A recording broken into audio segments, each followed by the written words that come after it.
ಶ್ರೀಗುರುಭ್ಯೋ ನಮಃ. ಹರಿ ಓಂ. ನಾರಾಯಣಾಯ ಪರಿಪೂರ್ಣಗುಣಾರ್ಣವಾಯ ವಿಶ್ವೋದಯಸ್ಥಿತಲಯೋನ್ಯತಿಪ್ರದಾಯ ಜ್ಞಾನಪ್ರದಾಯ ಪದಾಸುರಸೌಖ್ಯದುಃಖಸತ್ಕಾರಣಾಯ ವಿದತಾಯ ನಮೋ ನಮಸ್ತೆ. ಯೋ ವಿಪ್ರಲಂಭ ವಿಪರೀತಮತಿಪ್ರಭೂತವಾದಾನ್ನಿರಸ್ಯ ಕೃತವಾನ್ ಭವಿತತ್ವವಾದಂ ಸರ್ವೇಶ್ವರೋ ಹರಿರಿತಿ ಪ್ರತಿಪಾದಯಂತಂ ಆನಂದತೀರ್ಥಮುನಿವರ್ಯಮಹಂ ನಮಾಮಿ. ವೇದವ್ಯಾಸಗುಣಾವಾಸವಿದ್ಯಾಧೀಶಸುತಾಂ ವಶ ಮಾಂ ನಿರಾಶಂ ಗತಕ್ಲೇಶಂ ಕುರ್ವನಾಶಂ ಹರೇನಿಶಂ. ಯೋऽन्तಃ ಪ್ರವಿಶ್ಯ ಮಮ ವಾಚಮಿಮಾಂ ಪ್ರಸುಪ್ತಾಂ ಸಂಜೀವಯತ್ಯಖಿಲಶಕ್ತಿಧರಸ್ವಧಾಮ್ನಾ ಅನ್ಯಾಂಶ್ಚ ಹಸ್ತಚರಣಶ್ರವಣತ್ವಗಾದೀನ್ ಪ್ರಾಣಾನ್ ನಮೋ ಭಗವತೆ ಪುರುಷಾಯ ತುಭ್ಯಂ. ಭವತ್ಯದನುಭಾವಾದೀಡಮೋ ಕೋಪಿ ವಾಗ್ಮಿ ಜಡಮತಿರಪಿ ಜಂತುರ್ಜಾಯತೆ ಪ್ರಾಜ್ಞಮೌಲಿಃ. ಸಕಲವಚನಚೇತೋ ದೇವತಾ ಭಾರತೀ ಸಾ ಮಮ ವಚಸಿ ಧತ್ತಾಂ ಸನ್ನಿಧಿಂ ಮಾನಸೇ ಚ. ತಪೋ ವಿದ್ಯಾ ವಿರಕ್ತ್ಯಾದಿ ಸದ್ಗುಣೋಘಾಕರಾನಹಂ ವಾದಿರಾಜಗುರೂನ್ ವಂದೇ ಹಯಗ್ರೀವ ಪದಾಶ್ರಯಾನ್. ಮೂಕೋಪಿ ಯತ್ಪ್ರಸಾದೇನ ಮುಕುಂದ ಶಯನಾಯತೆ ರಾಜರಾಜಾಯತೆ ರಕ್ತೋ ರಾಘವೇಂದ್ರಂ ತಮಾಶ್ರಯೇ.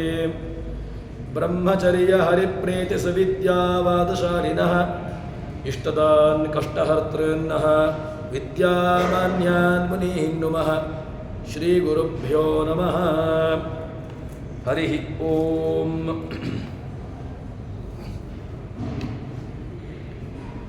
ಇವತ್ತಿನಿಂದ ಅತ್ಯಂತ ಉತ್ತಮವಾಗಿರತಕ್ಕಂತಹ ಮಹತ್ತರವಾಗಿರತಕ್ಕಂತಹ ಗ್ರಂಥ ಅದು ಮಹಾಭಾರತ. ಅದರ ಯಥಾಶಕ್ತಿಯಾಗಿ ಯಥಾಮತಿಯಾಗಿರತಕ್ಕಂತಹ ಚಿಂತನೆಯನ್ನು, ಅದೇ ರೀತಿಯಾಗಿ ಅದನ್ನು ವಿಸ್ತಾರವಾಗಿ ನೋಡತಕ್ಕಂತಹ ಒಂದು ಪ್ರಯತ್ನವನ್ನು ಇವತ್ತಿನಿಂದ ಮಾಡುವಂತಹ ಒಂದು ಸಣ್ಣ ಪ್ರಯತ್ನ. ಮಹಾಭಾರತ ಅಂತ ಹೇಳಿದಾಗಲೇ ಆ ಮಹಾಭಾರತ ತುಂಬ ನಮಗೆ ಆರಂಭದಲ್ಲಿ ಹೇಳುವಾಗಲೇ ಏನು ಹೇಳ್ತಾರೆ ಅಂತ ಕೇಳಿದ್ರೆ, ಮಹಾಭಾರತ ಯಾಕೆ ಅದು ಉತ್ಕೃಷ್ಟ, ಯಾಕೆ ಅದು ಸರ್ವೋತ್ತಮವಾಗಿರತಕ್ಕಂತಹದ್ದು ಅಂತ ಕೇಳಿದರೆ, ಉಳಿದ ಎಲ್ಲ ಗ್ರಂಥಗಳಿಗಿಂತಲೂ ಕೂಡ ಅದರಲ್ಲಿರತಕ್ಕಂತಹ ವೈಶಿಷ್ಟ್ಯ ಅದೇನು ಕೇಳಿದರೆ ಅದನ್ನೇ ಸ್ವಯಂ ಆ ಭಾರತವೇ ನಮಗೆ ತಿಳಿಸಿಕೊಡುವಂತಹದ್ದು. ಮಹತ್ವಾತ್ ಭಾರವತ್ವಾಚ್ಚ ಅಂತ ಹೇಳಿಕೊಂಡು ಆ ಗ್ರಂಥದ ಗರಿಮೆಯನ್ನು ನಮಗೆ ತಿಳಿಸಿಕೊಡ್ತದೆ. ಗ್ರಂಥಕರ್ತೃಗಳಾಗಿರತಕ್ಕಂತಹ ವ್ಯಾಸರು ಅವರು ವೇದಗಳನ್ನು ತಾವು ವಿಭಾಗ ಮಾಡಿ ವೇದಂ ಯಸ್ಯತೀತಿ ವೇದವ್ಯಾಸ ಅಂತ ಹೇಳಿಕೊಂಡು ತಾವು ವೇದವ್ಯಾಸ ಎಂಬಂತಹ ಶಬ್ದಕ್ಕೆ ಹೆಸರಿಗೆ ಅನ್ವರ್ಥವಾಗಿ ತಾವು ಆ ವೇದಗಳ ವಿಭಾಗವನ್ನು ಮಾಡಿದರು. ಯಾಕೆ ಅಂತ ಕೇಳಿದ್ರೆ, ಅನಂತಾಹ ವೈ ವೇದಾಹ ಅಂತ ಆ ವೇದದ ಸಾಮರ್ಥ್ಯವನ್ನು, ವೇದದ ದೊಡ್ಡ ಅಗಾಧತೆಯನ್ನು ಸ್ವಯಂ ವೇದವೇ ನಮಗೆ ಹೇಳುವಂತಹದ್ದು. ಅನಂತಾಹ ವೈ ವೇದಾಹ ಅಂತ ಆ ಅನಂತವಾಗಿರತಕ್ಕಂತಹ ವೇದಗಳನ್ನು ನಮ್ಮಂತಹ ಮಂದಮತಿಗಳು, ಅಲ್ಪಜ್ಞರು ನಮ್ಮ ಈ ಜೀವನವನ್ನು ಅದನ್ನು ಸಾಧನೆ ಮಾಡಿ ತನ್ಮೂಲಕವಾಗಿ ಅದನ್ನು ಅಲ್ಲಿರತಕ್ಕಂತಹ ವಿಚಾರಗಳನ್ನು ನಾವು ಮನನ ಮಾಡಿಕೊಂಡು ತನ್ಮೂಲಕವಾಗಿ ನಮಗೆ ಆ ಭಗವಂತನ ಕಡೆಗೆ ಹೋಗಲಿಕ್ಕೆ ಬೇಕಾಗಿರತಕ್ಕಂತಹ ಉಪಾಯವನ್ನು, ಮಾರ್ಗವನ್ನು ನಮಗೆ ತೋರಿಸಿಕೊಟ್ಟಿರತಕ್ಕಂತಹದ್ದು ಸನಾತನವಾಗಿರತಕ್ಕಂತಹ ವೇದ ಪರಂಪರೆಗಳು. ಆ ವೇದಗಳು ನಮಗೆ ಅರ್ಥ ಆಗೋದಿಲ್ಲ. ಯಾಕೆ ಅಂತ ಕೇಳಿದ್ರೆ, ಸಹಜವಾಗಿ ನಾವು ಆ ಮಂದಮತಿಗಳು, ಅಲ್ಪಜ್ಞಾನಿಗಳು ಅಥವಾ ಏನೋ ಒಂದು ರೀತಿಯಾಗಿ ಆ ವೇದಕ್ಕೆ ಅರ್ಥವನ್ನು ಹಚ್ಚಲಿಕ್ಕೆ ಹೋದೆವು ಅಂತ ಹೇಳಿದರೆ ಅದು ಅಪಾರ್ಥವಾಗಿರತಕ್ಕಂಥ ಸಂದರ್ಭಗಳಿದೆ. ಅದಕ್ಕೆ ಸ್ವಯಂ ಈ ಮಹಾಭಾರತ ಎಂಬುದನ್ನು ರಚನೆ ಮಾಡ್ತಾರಂತೆ. ಆ ಮಹಾಭಾರತಕ್ಕೆ ಎಲ್ಲಿಯ ತನಕ ಸ್ಥಾನ ಕೊಟ್ಟರು ಅಂತ ಕೇಳಿದರೆ, ಏನು ಬ್ರಹ್ಮಾದ್ಯಾಹ ಪ್ರಾರ್ಥಿತೋ ವಿಷ್ಣು ಭಾರತಂ ಸಚಕಾರ ಯಸ್ಮಿನ್ ದಶಾರ್ಥಾ ಸರ್ವತ್ರ ನಜ್ಞೇಯ ಸರ್ವಜಂತುಭಿ ಅಂತ. ಈ ಮಹಾಭಾರತ ಅದು ಪಂಚಮ ವೇದ ಅಂತ ನಾವು 4 ವೇದಗಳನ್ನು ಹೇಳ್ತೇವೆ. ಋಕ್, ಯಜು, ಸಾಮ, ಅಥರ್ವ ಅಂತ ನಾವು ವೇದಗಳನ್ನು ಹೇಳ್ತೇವೆ. ಅದರಲ್ಲಿ ಸಮಾನವಾಗಿರತಕ್ಕಂತಹ ಅಷ್ಟೇ ಒಂದು ಹಿರಿಮೆಯನ್ನು, ಗರಿಮೆಯನ್ನು, ಅಷ್ಟೇ ಭಾರವನ್ನು ಹೊತ್ತಿರತಕ್ಕಂತಹ ಒಂದು ಗ್ರಂಥ ಯಾವುದು ಅಂತ ಕೇಳಿದರೆ ಈ ಮಹಾಭಾರತ ಗ್ರಂಥ. ಅದನ್ನು ಯಾಕೆ ಮಾಡಿದ್ರಪ್ಪ? ವ್ಯಾಸರು ವೇದಗಳನ್ನು ಮಾಡಿದ್ರು, ಸಾಕಾಗಿತ್ತಲ್ವ? ಈ ಗ್ರಂಥದ ಉಪಯುಕ್ತ ಏನು? ಏನೋ ಒಂದು ಯಾವುದೋ ಒಂದು ವಿಚಾರವನ್ನು ಅದರಲ್ಲಿ ಏನು ಹೇಳಲಿಕ್ಕೆ ಹೊರಡ್ತಾರೆ ಅಂತ ಕೇಳಿದ್ರೆ ಅವರ ಕುರು, ಕೌರವರ, ಪಾಂಡವರ ಇವರ ಯುದ್ಧದ ಕತೆ ಅಥವಾ ಇನ್ನಿತರವಾಗಿರತಕ್ಕಂತಹ ಕೇವಲ ಈ ಒಂದು ವಿಚಾರವನ್ನು ಹೇಳಲಿಕ್ಕೋಸ್ಕರವಾಗಿ ಮಹಾಭಾರತವನ್ನು ವ್ಯಾಸರು ಮಾಡಬೇಕಿತ್ತ? ಏನು ಪುರುಷಾರ್ಥ ಏನು? ವ್ಯಾಸರು ಎಂಬುದನ್ನು ನಾವು ಮೊದಲಿಗೆ ತಿಳ್ಕೊಳ್ಬೇಕು.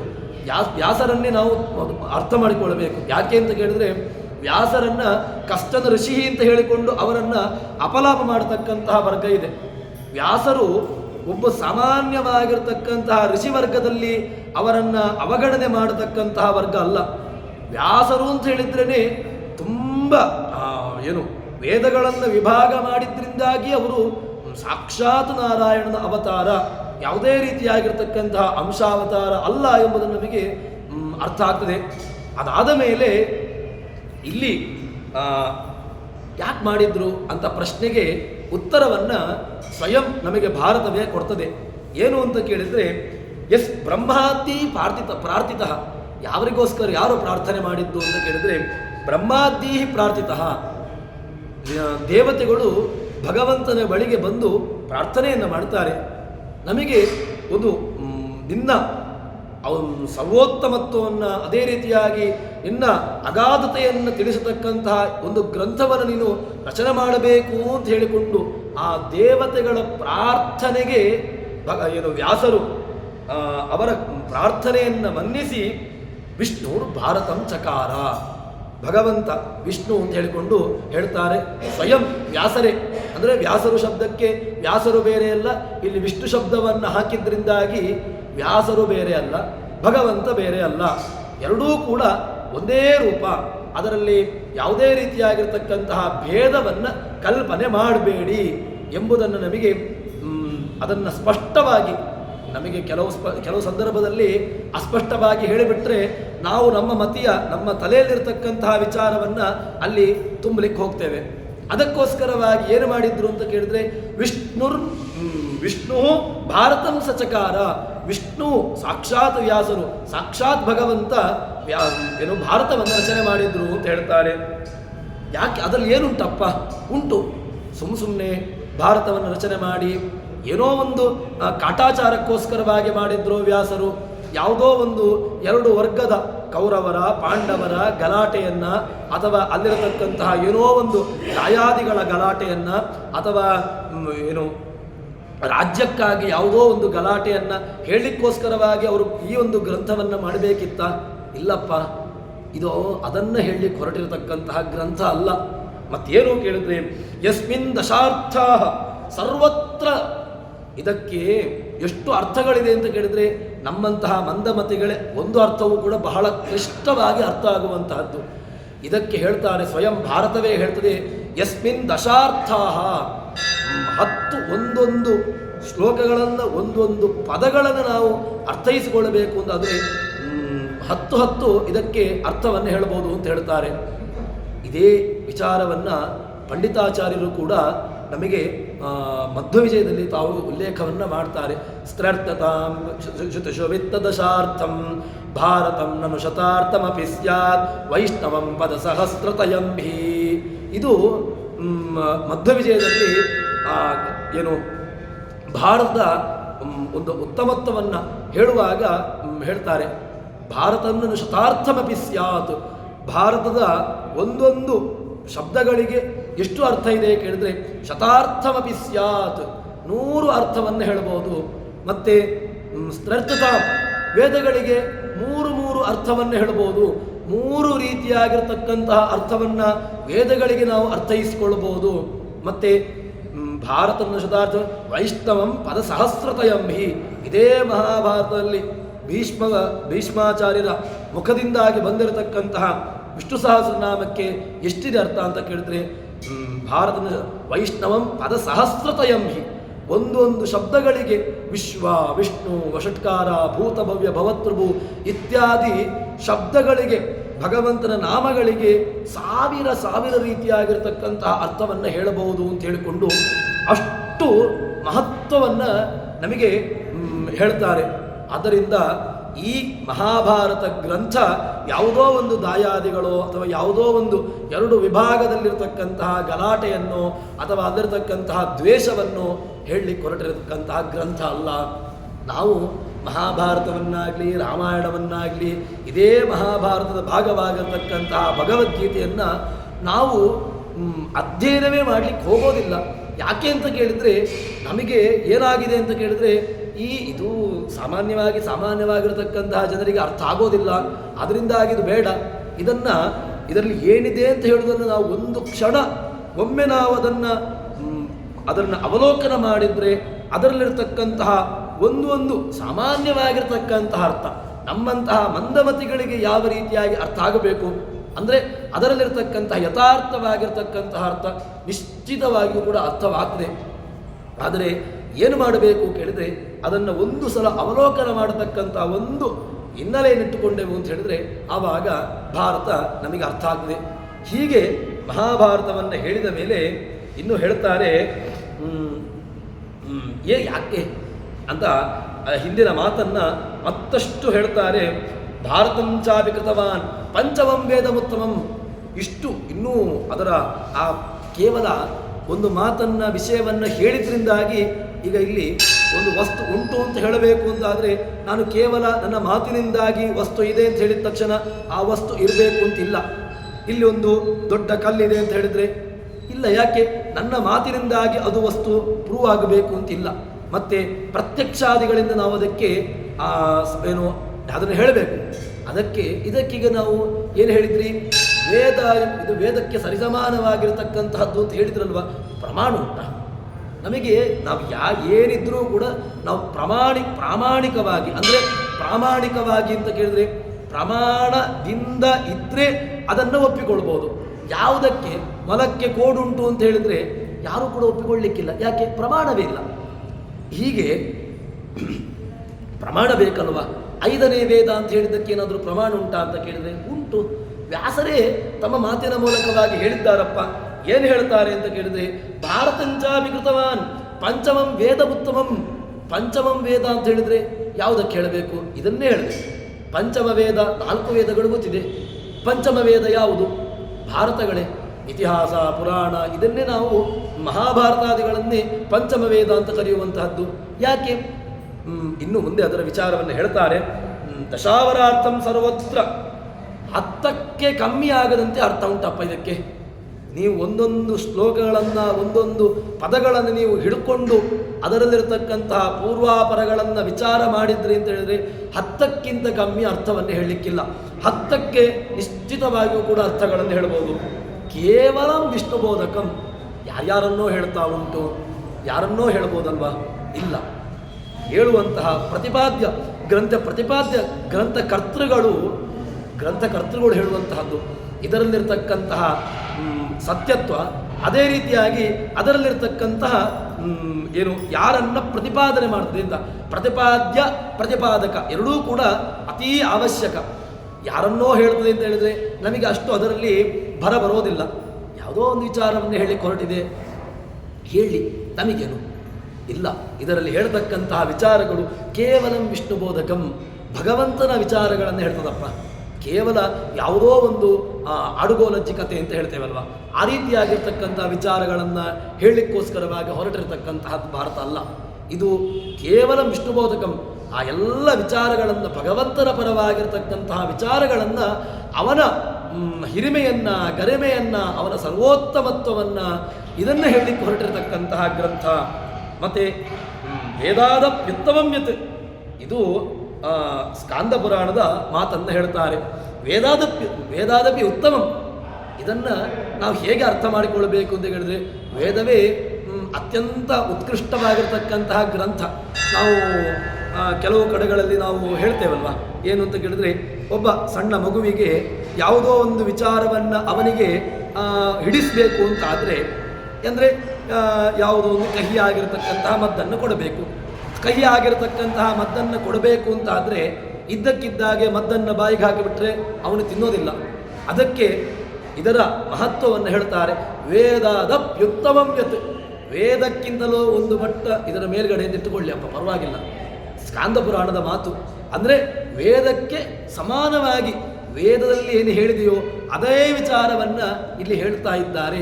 ಆದ್ದರಿಂದಾಗಿ ವೇದ ತುಲ್ಯ ಅಂತ ಹೇಳಿದ್ರು ಕೂಡ ಪರವಾಗಿಲ್ಲ. ವೇದಕ್ಕೆ ಸಮಾನವಾಗಿರ್ತಕ್ಕಂತಹ ವಿಚಾರವನ್ನು, ಅದಕ್ಕೆ ಸಮಾನವಾಗಿರ್ತಕ್ಕಂತಹ ಗ್ರಂಥ ಎಂಬುದನ್ನು ಇಲ್ಲಿ ಭಾರತವನ್ನು ಅಷ್ಟು ನಿಘಂಟಾಗಿ, ಅದನ್ನು ಅಷ್ಟು ಭರವಾಗಿ ಹೇಳ್ತಾರೆ. ಸಾಮಾನ್ಯವಾಗಿ ವಿಚಾರವನ್ನು ಹೇಳಿದ ತಕ್ಷಣ ನಾವು ಅದನ್ನು ಸ್ವೀಕಾರ ಮಾಡಬೇಕು ಅಂತಿಲ್ಲ. ಸ್ವೀಕಾರ ಮಾಡಬೇಕು ಅಂತಾದರೆ ಅದರಲ್ಲಿ ಪೂರ್ಣವಾಗಿ ಭರವನ್ನು ಇಟ್ಟು ಹೇಳಬೇಕು. ಭರವನ್ನು ಇಟ್ಟು ಹೇಳಿದಾಗ ಅದನ್ನು ನಾವು ಯಾರೋ ಒಂದು ಸಜ್ಜನ ವರ್ಗ ಇದ್ದಾರೆ ಅದನ್ನು ಸ್ವೀಕಾರ ಮಾಡ್ತಾರೆ. ಅದಕ್ಕೋಸ್ಕರವಾಗಿ ಅಷ್ಟು ಸರ್ವೋತ್ತಮ ವೇದಾದಪ್ಯುತ್ತಮಂ ಅಂತ ಹೇಳಿಕೊಂಡು ವೇದಕ್ಕಿಂತಲೂ ಕೂಡ ಒಂದು ಉತ್ತಮವಾಗಿರತಕ್ಕಂತಹದ್ದು ಅಂತ ಹೇಳ್ತಾರೆ. ತದನಂತರದಲ್ಲಿ ಪ್ರಸಿದ್ಧವಾಗಿರತಕ್ಕಂತಹ ಮಹಾಭಾರತ ಎಲ್ಲ ಕಡೆಗಳಲ್ಲೂ ಅದರ ವಿಭಾಗವನ್ನು ಮಾಡ್ತಾರೆ. ಮಹಾಭಾರತ ಹೌದು, ಲಕ್ಷಾಲಂಕಾರ ವಾದಿರಾಜ ಸೋದೇ ಮಠದ ಪರಂಪರೆಯಲ್ಲಿ ಬಂದಿರತಕ್ಕಂತಹ ವಾದಿರಾಜ ತೀರ್ಥರು ಅವರು ಲಕ್ಷಾಲಂಕಾರ ಅಂತ ಹೇಳಿಕೊಂಡು ಇದಕ್ಕೆ ವ್ಯಾಖ್ಯಾನವನ್ನು ಮಾಡಿದ್ದಾರೆ. ಲಕ್ಷ ಶ್ಲೋಕವಾಗಿರತಕ್ಕಂತಹ ಗ್ರಂಥ. ಇದನ್ನು ಇನ್ನೂ ಕೂಡ ಹೇಳ್ತಾರೆ, ದೇವತೆಗಳು ನಮಗೆ ಸಿಕ್ಕಿರತಕ್ಕಂತಹ ಮಹಾಭಾರತ ಅಲ್ಪ, ಯಾವುದೋ ಒಂದು ಭಾಗ. ಆದರೆ ವಾಯುದೇವರು ತಮ್ಮ ಮೂಲ ರೂಪದಲ್ಲಿ ಮಹಾಭಾರತವನ್ನು ಅವರು ಅಧ್ಯಯನ ಮಾಡ್ತಾ ಇದ್ದಾರೆ ಅಂತ ಹೇಳ್ತಾರೆ. ಅಂದರೆ ಎಷ್ಟು ಅಗಾಧವಾಗಿರ್ತಕ್ಕಂತಹ ಗ್ರಂಥ ಅಂತ ಹೇಳಿಕೊಂಡು ನಮಗೊಂದು ಸಣ್ಣ ಒಂದು ಚಿಂತನೆ ಬರ್ಬೋದು. ಅಷ್ಟು ಅಗಾಧವಾಗಿರ್ತಕ್ಕಂತಹ ಗ್ರಂಥ. ಮಹತ್ವಾತ್ ಭಾರವತ್ವಾಚ, ಗ್ರಂಥವು ಮಹತ್ವ. ಯಾಕೆ? ಲಕ್ಷ ಶ್ಲೋಕವಾಗಿರ್ತಕ್ಕಂತಹ ಗ್ರಂಥ ಇದು. ಮಹತ್ವ, ಭಾರ ಹೌದು. ಯಾಕೆ? ನೀವು ಲೌಕಿಕ ಭಾರವನ್ನು ಬೇಕಾದರೂ ಇಟ್ಟುಕೊಳ್ಳಿ, ಗ್ರಂಥ ಭಾರವೇ. ಆದರೆ ಆ ಭಾರವನ್ನು ಭಾರ ಅಂತ ಹೇಳಿದರೆ ಅದೊಂದು ಕ್ಷುಲ್ಲಕಾಗಿ ಬಿಡ್ತದೆ. ಯಾಕೆ? ಆ ಯಾವುದೋ ಒಂದು ಭಾರವನ್ನು ಅದನ್ನು ಈ ಗ್ರಂಥದಲ್ಲಿ ಭಾರ ಅಂತ ಹೇಳಿಬಿಟ್ಟಿದ್ದಾರೆ ಅಂತ ಹೇಳಿದರೆ, ಗ್ರಂಥ ಭಾರ ಉಂಟು ಅಂತ ಹೇಳಿದರೆ, ಭಾರ ಅಂತ ಹೇಳಿದರೆ ಆ ರೀತಿಯಾಗಿರ್ತಕ್ಕಂತಹ ಭಾರ ಶಬ್ದಕ್ಕೆ ಇಲ್ಲಿ ಹೇಳಿದ್ದಲ್ಲ. ಇದರಲ್ಲಿರ್ತಕ್ಕಂತಹ ಭಾರ ಯಾಕೆ ಅಂತ ಕೇಳಿದರೆ, ಇದರಲ್ಲಿ ಭಾರ ಇದೆ. ಯಾವುದು? ಗಾತ್ರ 1,00,000 ಶ್ಲೋಕ ಅಂತ ಇಟ್ಟುಕೊಳ್ಳಿ. ಇನ್ನು ಅರ್ಥ, ಸಾಮಾನ್ಯವಾಗಿರ್ತಕ್ಕಂತಹ ಅರ್ಥ ಅಲ್ಲ ಇದು. ಪ್ರತಿಯೊಂದು ಪದಗಳಿಗೂ ಕೂಡ, ಪ್ರತಿಯೊಂದು ಶಬ್ದಗಳಿಗೂ ಕೂಡ ಭಗವತ್ಪರವಾಗಿರ್ತಕ್ಕಂಥ ಅರ್ಥವನ್ನು ಹೇಳಬೇಕು ಅಂತಾದರೆ ಎಷ್ಟು ಅರ್ಥ ಒಂದು ಭಾರ ಇರಬೇಕು. ನಾವು ಹಿರಿಯರನ್ನು, ಜ್ಞಾನಿಗಳನ್ನು ಗೌರವಿಸ್ತೇವೆ. ಯಾವ ಕಾರಣಕ್ಕೆ ನಾವು ಗೌರವಿಸ್ತೇವೆ ಅಂತ ಕೇಳಿದರೆ, ಅವರಲ್ಲಿ ಭಾರ ಉಂಟು. ಭಾರ ಯಾವ ಭಾರ? ಅವರಲ್ಲಿ ಕಲ್ಪನೆ ಮಾಡತಕ್ಕಂತಹ, ಅವರಲ್ಲಿ ನಾವು ಚಿಂತನೆ ಮಾಡತಕ್ಕಂತಹ ಭಾರ ಯಾವುದು? ಜ್ಞಾನಭಾರ. ಜ್ಞಾನದಿಂದಾಗಿ ವಯೋವೃದ್ಧರು, ವಯೋವೃದ್ಧರು ಆಗಿದ್ದರೆ ಸಾಕಾಗುವುದಿಲ್ಲ, ಜ್ಞಾನ ವಯಸ್ಸು ಎರಡೂ ಕೂಡ ಇರಬೇಕು. ಅದೇ ರೀತಿಯಾಗಿ ನಾವು ಯತಿಗಳನ್ನು, ಹಿರಿಯರನ್ನು ಎಲ್ಲ ಗೌರವಿಸ್ತೇವೆ. ಏನು ಕಾರಣ ಅಂತ ಕೇಳಿದರೆ, ಅವರಲ್ಲಿರ್ತಕ್ಕಂತಹ ಭಾರ ಏನು? ಭಾರ ತುಂಬ ಅಧ್ಯಯನವನ್ನು ಮಾಡಿದ್ದಾರೆ. ತನ್ಮೂಲಕವಾಗಿರತಕ್ಕಂತಹ ಆ ಜ್ಞಾನದ ಭಾರ, ಜ್ಞಾನಕ್ಕೆ ಅವರು ನಾವು ಕೊಡತಕ್ಕಂತಹ ಗೌರವ. ಅದೇ ರೀತಿಯಾಗಿ ಈ ಗ್ರಂಥದಲ್ಲಿರ್ತಕ್ಕಂತಹ ಭಾರ ಏನು ಕೇಳಿದರೆ, ಗ್ರಂಥವೂ ಭಾರವೇ. ಯಾವ ರೀತಿಯಾಗಿರ್ತಕ್ಕಂತಹ ಭಾರ ಅಂತ ಕೇಳಿದರೆ, ಅರ್ಥ ಭಾರ ಇದೆಯಪ್ಪ. ಇದರಲ್ಲಿ ತುಂಬ ಅಗಾಧವಾಗಿರ್ತಕ್ಕಂತಹ ಅರ್ಥವನ್ನು ಹೇಳ್ತಾ ಉಂಟು. ಸಾಮಾನ್ಯವಾಗಿ ಒಂದೊಂದು ಅರ್ಥವನ್ನು ಹೇಳ್ತಾ ಇರತಕ್ಕಂತಹ ಅಲ್ಲ, 10 100 ಅರ್ಥಗಳನ್ನು ಹೇಳ್ತಕ್ಕಂತಹ ಗ್ರಂಥ ಇದು. ಅದಕ್ಕೋಸ್ಕರವಾಗಿ ಮಹತ್ವಾತ್ ಭಾರವತ್ವಾಚ ಮಹಾಭಾರತ ಮುಚ್ಯತೆ. ಮತ್ತೆ ಏನಾದರೂ ನಮಗೆ ಉಪಕಾರ ಬೇಕಲ್ವ? ನಾನೀಗ ಜೀವನು, ನನಗೀಗ ಸಂಸಾರದಲ್ಲಿದ್ದೇನೆ, ನನಗೆ ಏನು ಬೇಕು? ನಾನು ಈ ಗ್ರಂಥವನ್ನು ಅಧ್ಯಯನ ಮಾಡಿದೆ, ನನಗೇನು ಸಿಕ್ಕಿತು? ನನಗೇನಾದರೂ ಲಾಭ ಉಂಟಪ್ಪ? ಏನು ಅಧ್ಯಯನ ಮಾಡಿದ್ದೇ ಬಂತು. ಪ್ರತಿಯೊಂದು ಶ್ಲೋಕವನ್ನು, ಅದರ ಶಬ್ದ, ನಿರ್ವಚನ, ಅನ್ವಯ, ಧಾತು, ವಿಗ್ರಹ ಎಲ್ಲವನ್ನೂ ತಿಳ್ಕೊಂಡೆ. ಏನು ನನಗೇನು ಸಿಗಲಿಲ್ಲಪ್ಪ. ಏನಾಯಿತು ಅಂತ ಕೇಳಿದ್ರೆ, ಹಾಗೆ ಹೇಳಬೇಡಿಯಪ್ಪ. ಹೇಳ್ತಾರೆ, ಧರ್ಮೇಚ ಅರ್ಥೇಚ ಕಾಮೇಚ ಮೋಕ್ಷೇಚ ಭರತರ್ಷಭ ನಿರುತ್ತಮಸ್ಯ ಯೋ ವೇದ ಸರ್ವಪಾಪೈ ಪ್ರಮುಚ್ಯತೆ. ಸಾಮಾನ್ಯವಾಗಿರತಕ್ಕಂತಹ ಗ್ರಂಥ ಅಲ್ಲ ಇದು. ಮಹಾಭಾರತ ಧರ್ಮ ಮಾರ್ಗವನ್ನು ನಿನಗೆ ಪ್ರೇರೇಪಣೆ ಮಾಡ್ತದೆ. ನಿನಗೆ ಧರ್ಮ ಬೇಕಾ? ಯಾಕೆ ನೀನು ಧರ್ಮ ಮಾರ್ಗವನ್ನು ನೀನು ಪರಿಪಾಲನೆ ಮಾಡಬೇಕು ಅಂತಾದರೆ ಧರ್ಮವೂ ಇದೆ ಇದರಲ್ಲಿ. ಇಲ್ಲ ನಿನಗೆ ಅರ್ಥ, ನನಗೆ ಸಂಪತ್ತು ಬೇಕು, ಲೌಕಿಕ ಸಂಪತ್ತು ಅಲೌಕಿಕ ಸಂಪತ್ತು ಎರಡನ್ನೂ ಇಟ್ಟುಕೊಳ್ಬೋದು. ಲೌಕಿಕ ಸಂಪತ್ತು ನನಗೆ ಹಣ ಬೇಕು, ನನಗೆ ಜೀವನವನ್ನು ಮಾಡಬೇಕು, ನನ್ನ ಕುಟುಂಬ ಭರಣೆ ಮಾಡಬೇಕು, ಎರಡೂ ಕೂಡ ಆಯ್ತಪ್ಪ ನಿನಗೆ. ಭಗವಂತ ಆಚಾರ್ಯರ ಗ್ರಂಥವನ್ನು ಹೇಳುವಾಗಲೇ ಆಚಾರ್ಯರ ಗ್ರಂಥದ ಅಧ್ಯಯನ, ಅದೇ ರೀತಿಯಾಗಿ ಟೀಕಾರಾಯರ ಮೊದಲಾದಕ್ಕಂತಹ ಗ್ರಂಥವನ್ನು ಅದಕ್ಕಿರತಕ್ಕಂತಹ ವಿಚಾರವನ್ನು ಹೇಳುವಾಗ ಸುಧಾಯಾ ಶ್ರೀಕರತ್ವೇ ವಯಮೇವ ಸಾಕ್ಷಿಣ ಅಂತ ಹೇಳಿದಾಗ ಟೀಕಾರಾಯರು ಅವರು ಮಾಡಿರತಕ್ಕಂತಹ ಗ್ರಂಥಕ್ಕೆ ಏನು ನಾನು ಅಧ್ಯಯನ ಮಾಡಿದೆ, ನನಗೇನೂ ಸಂಪತ್ತಿಲ್ಲ, ಸಂಪತ್ತು ಬರ್ತದಪ್ಪ, ಅಧ್ಯಯನ ಮಾಡು, ಸುಧಾಯಾ ಶ್ರೀಕರತ್ವೇ ವಯಮೇವ ಸಾಕ್ಷಿಣಃ. ಆ ಗ್ರಂಥಕ್ಕೆ ಅಷ್ಟು ಸಾಮರ್ಥ್ಯ ಇದೆ. ನಿನಗೆ ಸಂಪತ್ತನ್ನು ಲೌಕಿಕ ಸಂಪತ್ತು ಕೊಡ್ತದೆ, ಅಲೌಕಿಕ ಸಂಪತ್ತು ಬೇಕಾದರೂ ಕೊಡ್ತದೆ. ಅಷ್ಟು ಸಾಮರ್ಥ್ಯ. ಲೌಕಿಕ ಸಂಪತ್ತನ್ನೇ ಹಿಡ್ಕೊಂಡು ಒದ್ದಾಡಿಕೊಂಡು ಕುತ್ಕೊಳ್ಬೇಡ. ನಿನಗೆ ಎಷ್ಟು ಜೀವನವನ್ನು, ನಿನ್ನ ಪರಿವಾರವನ್ನು ಭರಣೆ ಮಾಡಲಿಕ್ಕೆ ಎಷ್ಟು ಸಂಪತ್ತು ಬೇಕೋ ಅದು ಸಂಪತ್ತನ್ನು ಭಗವಂತ ನಿನಗೆ ನಿಶ್ಚಯವಾಗಿ ಕೊಡ್ತಾನೆ. ನಿನ್ನನ್ನು ದಾರಿಯಲ್ಲಿಂತೂ ಹಾಕೋದಿಲ್ಲ. ಯಾಕೆ? ಸಾಕ್ಷಿ ನಾವಿದ್ದೇವೆ. ಭಗವಂತನನ್ನು ನಂಬಿ ಕೆಟ್ಟಿರತಕ್ಕಂಥವರು ಯಾರೂ ಇಲ್ಲ. ಅದಕ್ಕೋಸ್ಕರವಾಗಿ ಧರ್ಮೇಚ ಅರ್ಥೇಚ ಕಾಮೇಚ ಯಂ ಕಾಮಯತಿ. ಏನೇನನ್ನು ನೀನು ಕೇಳ್ತೀಯೋ, ನೀನು ಏನು ಬೇಕಾದರೂ ಕೇಳು. ನಿನಗೆ ಹಣ ಬೇಕಾ, ಸಂಪತ್ತು ಬೇಕಾ, ಏನು ಬೇಕಾದರೂ ಕೇಳು, ಎಲ್ಲವನ್ನೂ ಕೊಡಲಿಕ್ಕೆ ಗ್ರಂಥಕ್ಕೆ ಸಾಮರ್ಥ್ಯ ಇದೆ. ಗ್ರಂಥಕ್ಕೆ ಸಾಮರ್ಥ್ಯ ಇದೆ ಅಂತ ಕೇಳಿದ್ರೆ ಗ್ರಂಥ ಪ್ರತಿಪಾದ್ಯನಾಗಿರ್ತಕ್ಕಂತಹ ಭಗವಂತನಿಗೆ ಸಾಮರ್ಥ್ಯ ಇದೆ. ಆದರೆ ಸುಮ್ಮನೆ ನೋಡಿದ ತಕ್ಷಣ ಆಗೋದಿಲ್ಲ. ಯಾವುದೇ ವಿಚಾರ ಅದನ್ನು ನಾನು ಮೇಲ್ನೋಟಕ್ಕೆ ಅರ್ಥವನ್ನು ಮಾಡಿದೆ, ಮೇಲ್ನೋಟದಲ್ಲಿ ನನಗೆ ಇಷ್ಟು ರೀತಿಯಾಗಿರ್ತಕ್ಕಂಥ ನನಗೆ ಸಂಪತ್ತು ಕೊಡಬೇಕು, ಹಾಗಾಗೋದಿಲ್ಲ. ಅದರಲ್ಲಿರ್ತಕ್ಕಂತಹ ಡೆಪ್ತ್ ಅಂತ ಹೇಳ್ತೇವೆ, ಅದರಲ್ಲಿರ್ತಕ್ಕಂತಹ ಆಳವಾಗಿರ್ತಕ್ಕಂತಹ ಅರ್ಥ, ಅದರಲ್ಲಿ ಏನಿದೆ, ಯಾವ ವಿಚಾರವನ್ನು ಹೇಳಲಿಕ್ಕೆ ಹೊರಟಿದೆ, ಏನನ್ನ ಪ್ರತಿಪಾದನೆ ಮಾಡ್ತಾ ಇದೆ, ಇದನ್ನು ನೀನು ಪಾರಂಗತರು ಅಂತ ಹೇಳ್ತೇವೆ. ಪಾರಂಗತರು ಅಂತ ಹೇಳಿದ್ರೆ ಮೇಲಿಂದ ಮೇಲೆ ಹಾರಿಕೊಂಡು ಈಜಿಕೊಂಡು ಹೋದವನು, ಹಾಗಲ್ಲ. ತಳಸ್ಪರ್ಶಿ ಅಧ್ಯಯನ, ಆಳವಾಗಿರ್ತಕ್ಕಂತಹ ಅಗಾಧವಾಗಿರ್ತಕ್ಕಂತಹ ಆ ಗ್ರಂಥದ ಡೆಪ್ತ್ ಏನು ಹೇಳ್ತಾ ಉಂಟು ಅಷ್ಟು ಆಳಕ್ಕಿಳಿದು ಅದರಲ್ಲಿರ್ತಕ್ಕಂತಹ ರತ್ನವನ್ನು, ಸಮುದ್ರದಲ್ಲಿ ಮೇಲಿಂದ ನಾವು ಈಜಿಕೊಂಡು ಹೋದರೆ ಸಿಗೋದಿಲ್ಲ. ಯಾಕೆ? ಸಮುದ್ರವನ್ನು ನೀನು ಪಾರು ಮಾಡಿದೆ ಅಷ್ಟೇ. ಪಾರು ಮಾಡಿದರೆ ಏನು ಸಿಕ್ಕಿತು? ಏನೂ ಸಿಗಲಿಲ್ಲ. ಸಮುದ್ರ ರತ್ನಾಕರ. ಯಾಕೆ? ರತ್ನಾಕರ ರತ್ನಾಕರ ನಿನಗೆ ರತ್ನ ಸಿಗಬೇಕು ಅಂತಾದರೆ ಎಲ್ಲಿಗೆ ಹೋಗಬೇಕು? ಡೆಪ್ತಿಗೆ ಹೋಗಬೇಕು, ಆಳಕ್ಕಿಳಿಬೇಕು. ಆಳಕ್ಕೆ ಇಳಿದು ಅಲ್ಲಿರತಕ್ಕಂತಹ ಮುತ್ತು, ರತ್ನ, ಹವಳ ಯಾವುದನ್ನು ಕೂಡ ನಿಮಗೆ ಸಿಗದಂತಹದ್ದು. ಆದರೆ ನಾನು ಮೇಲಿಂದ ಈಜಿಕೊಂಡು ಬಂದೆ, ನನಗೆ ರತ್ನ ಸಿಗಲಿಲ್ಲ, ಹವಳ ಸಿಗಲಿಲ್ಲ, ಮುತ್ತು ಸಿಗಲಿಲ್ಲ, ಸಿಗುವುದಿಲ್ಲ. ಯಾಕೆ? ಇರತಕ್ಕಂತಹದ್ದು ರತ್ನಾಕರ. ಸಮುದ್ರಕ್ಕೆ ಹೆಸರೇ ರತ್ನಾಕರ. ಒಳಗಿರತಕ್ಕಂತಹದ್ದು, ಆ ಒಳಗಿರತಕ್ಕಂತಹದ್ದನ್ನು ಪಡೀಬೇಕು ಅಂತ ಹೇಳಿದರೆ ಆಳಕ್ಕಿಳಿಬೇಕು. ಇದೇ ರೀತಿಯಾಗಿ ಗ್ರಂಥ ಮೇಲ್ನೋಟಕ್ಕೆ ನಮಗೆ ಅರ್ಥ ಆಗೋದಿಲ್ಲ. ಮೇಲ್ನೋಟಕ್ಕೆ ಯಾವ ಗ್ರಂಥಗಳು ಅರ್ಥ ಆಗೋದಿಲ್ಲ. ಮೇಲ್ನೋಟಕ್ಕೆ ಹಿಡ್ಕೊಂಡ್ರೆ ಅಪಾರ್ಥವಾಗುವುದೇ ಅರ್ಥ. ಯಾಕೆ? ಒಂದು ಗ್ರಂಥವನ್ನು ಅಧ್ಯಯನ ಮಾಡಬೇಕು ಅಂತಾದರೆ ಅದಕ್ಕೆ ತುಂಬ ನಿಯಮಗಳನ್ನು ಹೇಳ್ತಾರೆ. ಸೂತ್ರ ಭಾಷೆಯಲ್ಲೂ ಕೂಡ ಉಪಕ್ರಮ, ಉಪಸಂಹಾರ, ಅಭ್ಯಾಸ, ಅಪೂರ್ವತ, ಫಲ, ಅರ್ಥವಾದ, ಉಪಪತ್ತಿ ಇದೆಲ್ಲ ಬೇಕು ಅಂತ ಹೇಳ್ತಾರೆ. ಅದೇ ರೀತಿಯಾಗಿ ಗ್ರಂಥಕ್ಕೆ ಒಂದು ಭಾಷೆ ಇದೆ. ನಮಗಿದೆಲ್ಲ ಗೊತ್ತೇ ಇಲ್ಲ. ಗ್ರಂಥಕ್ಕೆ ಏನು ಗೂಢ ಭಾಷೆ, ಅದನ್ನು ಗೂಢವಾಗಿರ್ತಕ್ಕಂತಹ ಭಾಷೆಯಲ್ಲಿ ಹೇಳಿರ್ತಾರೆ. ಕೆಲವು ನಮಗೆ ಕಾಣುವಂತೆ ಇರತಕ್ಕಂತಹ ಅರ್ಥವನ್ನು ಹೇಳಿರ್ತಾರೆ. ಇನ್ನು ಕೆಲವಂತೆ ಇರತಕ್ಕಂತಹ ಅರ್ಥಗಳು ಅದು ಯಾವುದೋ ರೀತಿಯಾಗಿ ಅಲ್ಲಿ ವ್ಯಾಖ್ಯಾನ ಇರ್ತದೆ ಅಥವಾ ವಾಕ್ಯ ಇರ್ತದೆ, ನಮಗೆ ಅದು ಅದಕ್ಕಿಂತ ವಿಪರೀತವಾಗಿ ಅರ್ಥ ಆಗ್ತದೆ. ಹೀಗೆ ಆ ಗೂಢ ಭಾಷೆ, ರಹಸ್ಯ ಎಲ್ಲ ಭಾಷೆಗಳನ್ನು ಅದಕ್ಕೆ ದರ್ಶನ ಭಾಷೆ, ಗುಹ್ಯ ಭಾಷೆ, ಎಲ್ಲ ಸಮಾಧಿ ಭಾಷೆ ಎಲ್ಲ ಹೇಳ್ತಾರೆ. ನಮಗೆ ಭಾಷೆ ಗೊತ್ತಿರಬೇಕು. ನಮಗೆ ಭಾಷೆ ಗೊತ್ತುಂಟು, ನನಗೆ ಕನ್ನಡ ಗೊತ್ತುಂಟು, ಇಂಗ್ಲೀಷ್ ಗೊತ್ತುಂಟು. ನಿಮಗೆ ಗ್ರಂಥವನ್ನು ಓದಲಿಕ್ಕೆ ಈ ಭಾಷೆಗಳು ಗೊತ್ತಿದ್ದರೆ ಪ್ರಯೋಜನ ಇಲ್ಲ. ಮತ್ತು ಭಾಷೆ ಯಾವುದು ಬೇಕು ಕೇಳಿದ್ರೆ ಸಮಾಧಿ ಭಾಷೆ, ಗುಹ್ಯ ಭಾಷೆ, ಇದೆಲ್ಲ ಭಾಷೆಗಳನ್ನು ಅರ್ಥೈಸಿಕೊಳ್ಳಬೇಕು.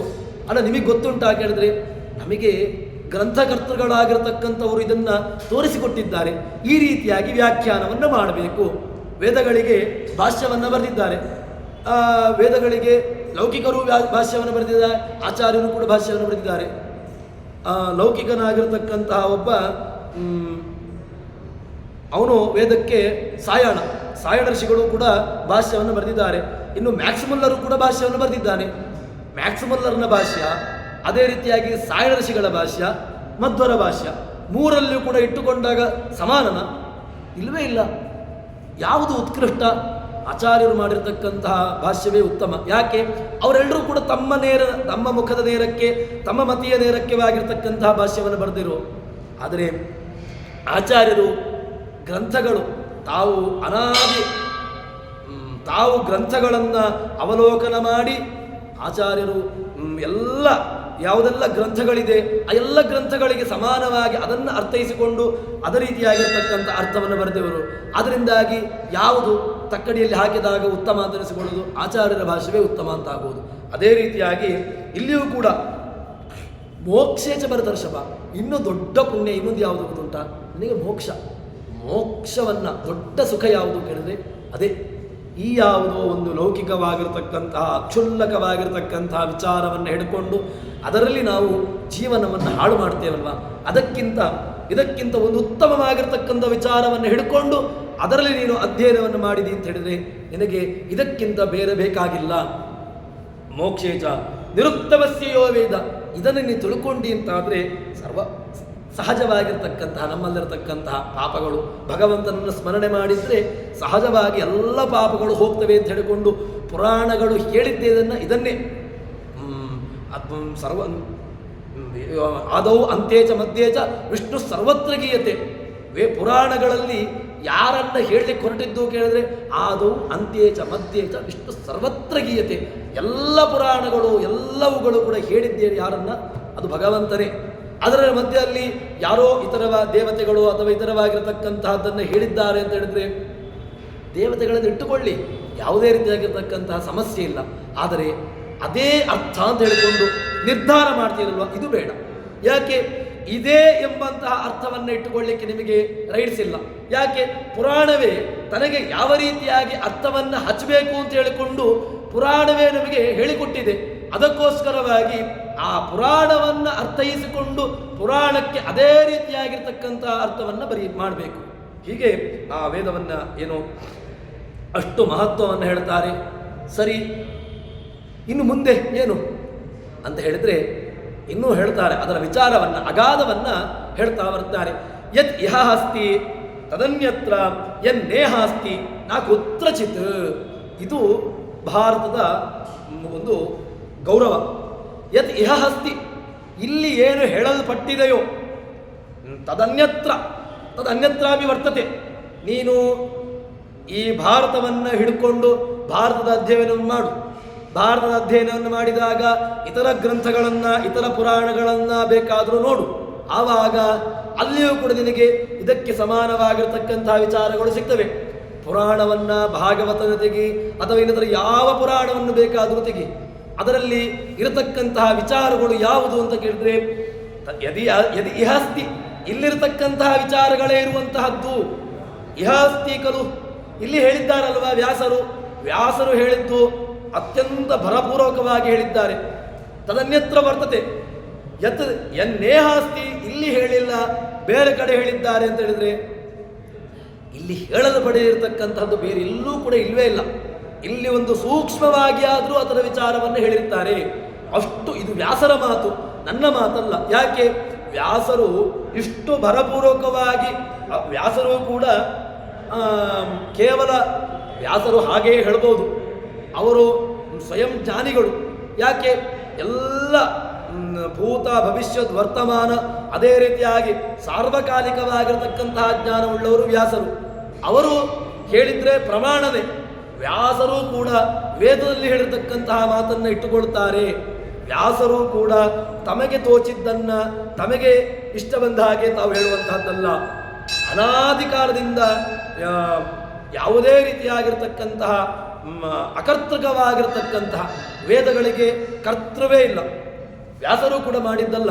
ಕೃಷ್ಣ ಭಗವದ್ಗೀತೆಯಲ್ಲಿ ಹೇಳುವಾಗ ಹೇಳ್ತಾನಲ್ವ, ವೇದಾಂತ ಕೃತ ವೇದ ವಿದೇವಚಾಹಂ ಅಂತ. ನಾನು ವೇದಾಂತವನ್ನು ಮಾಡಿದವ ನಾನಪ್ಪ.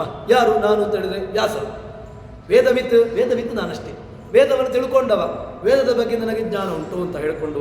ಹಾಗೆ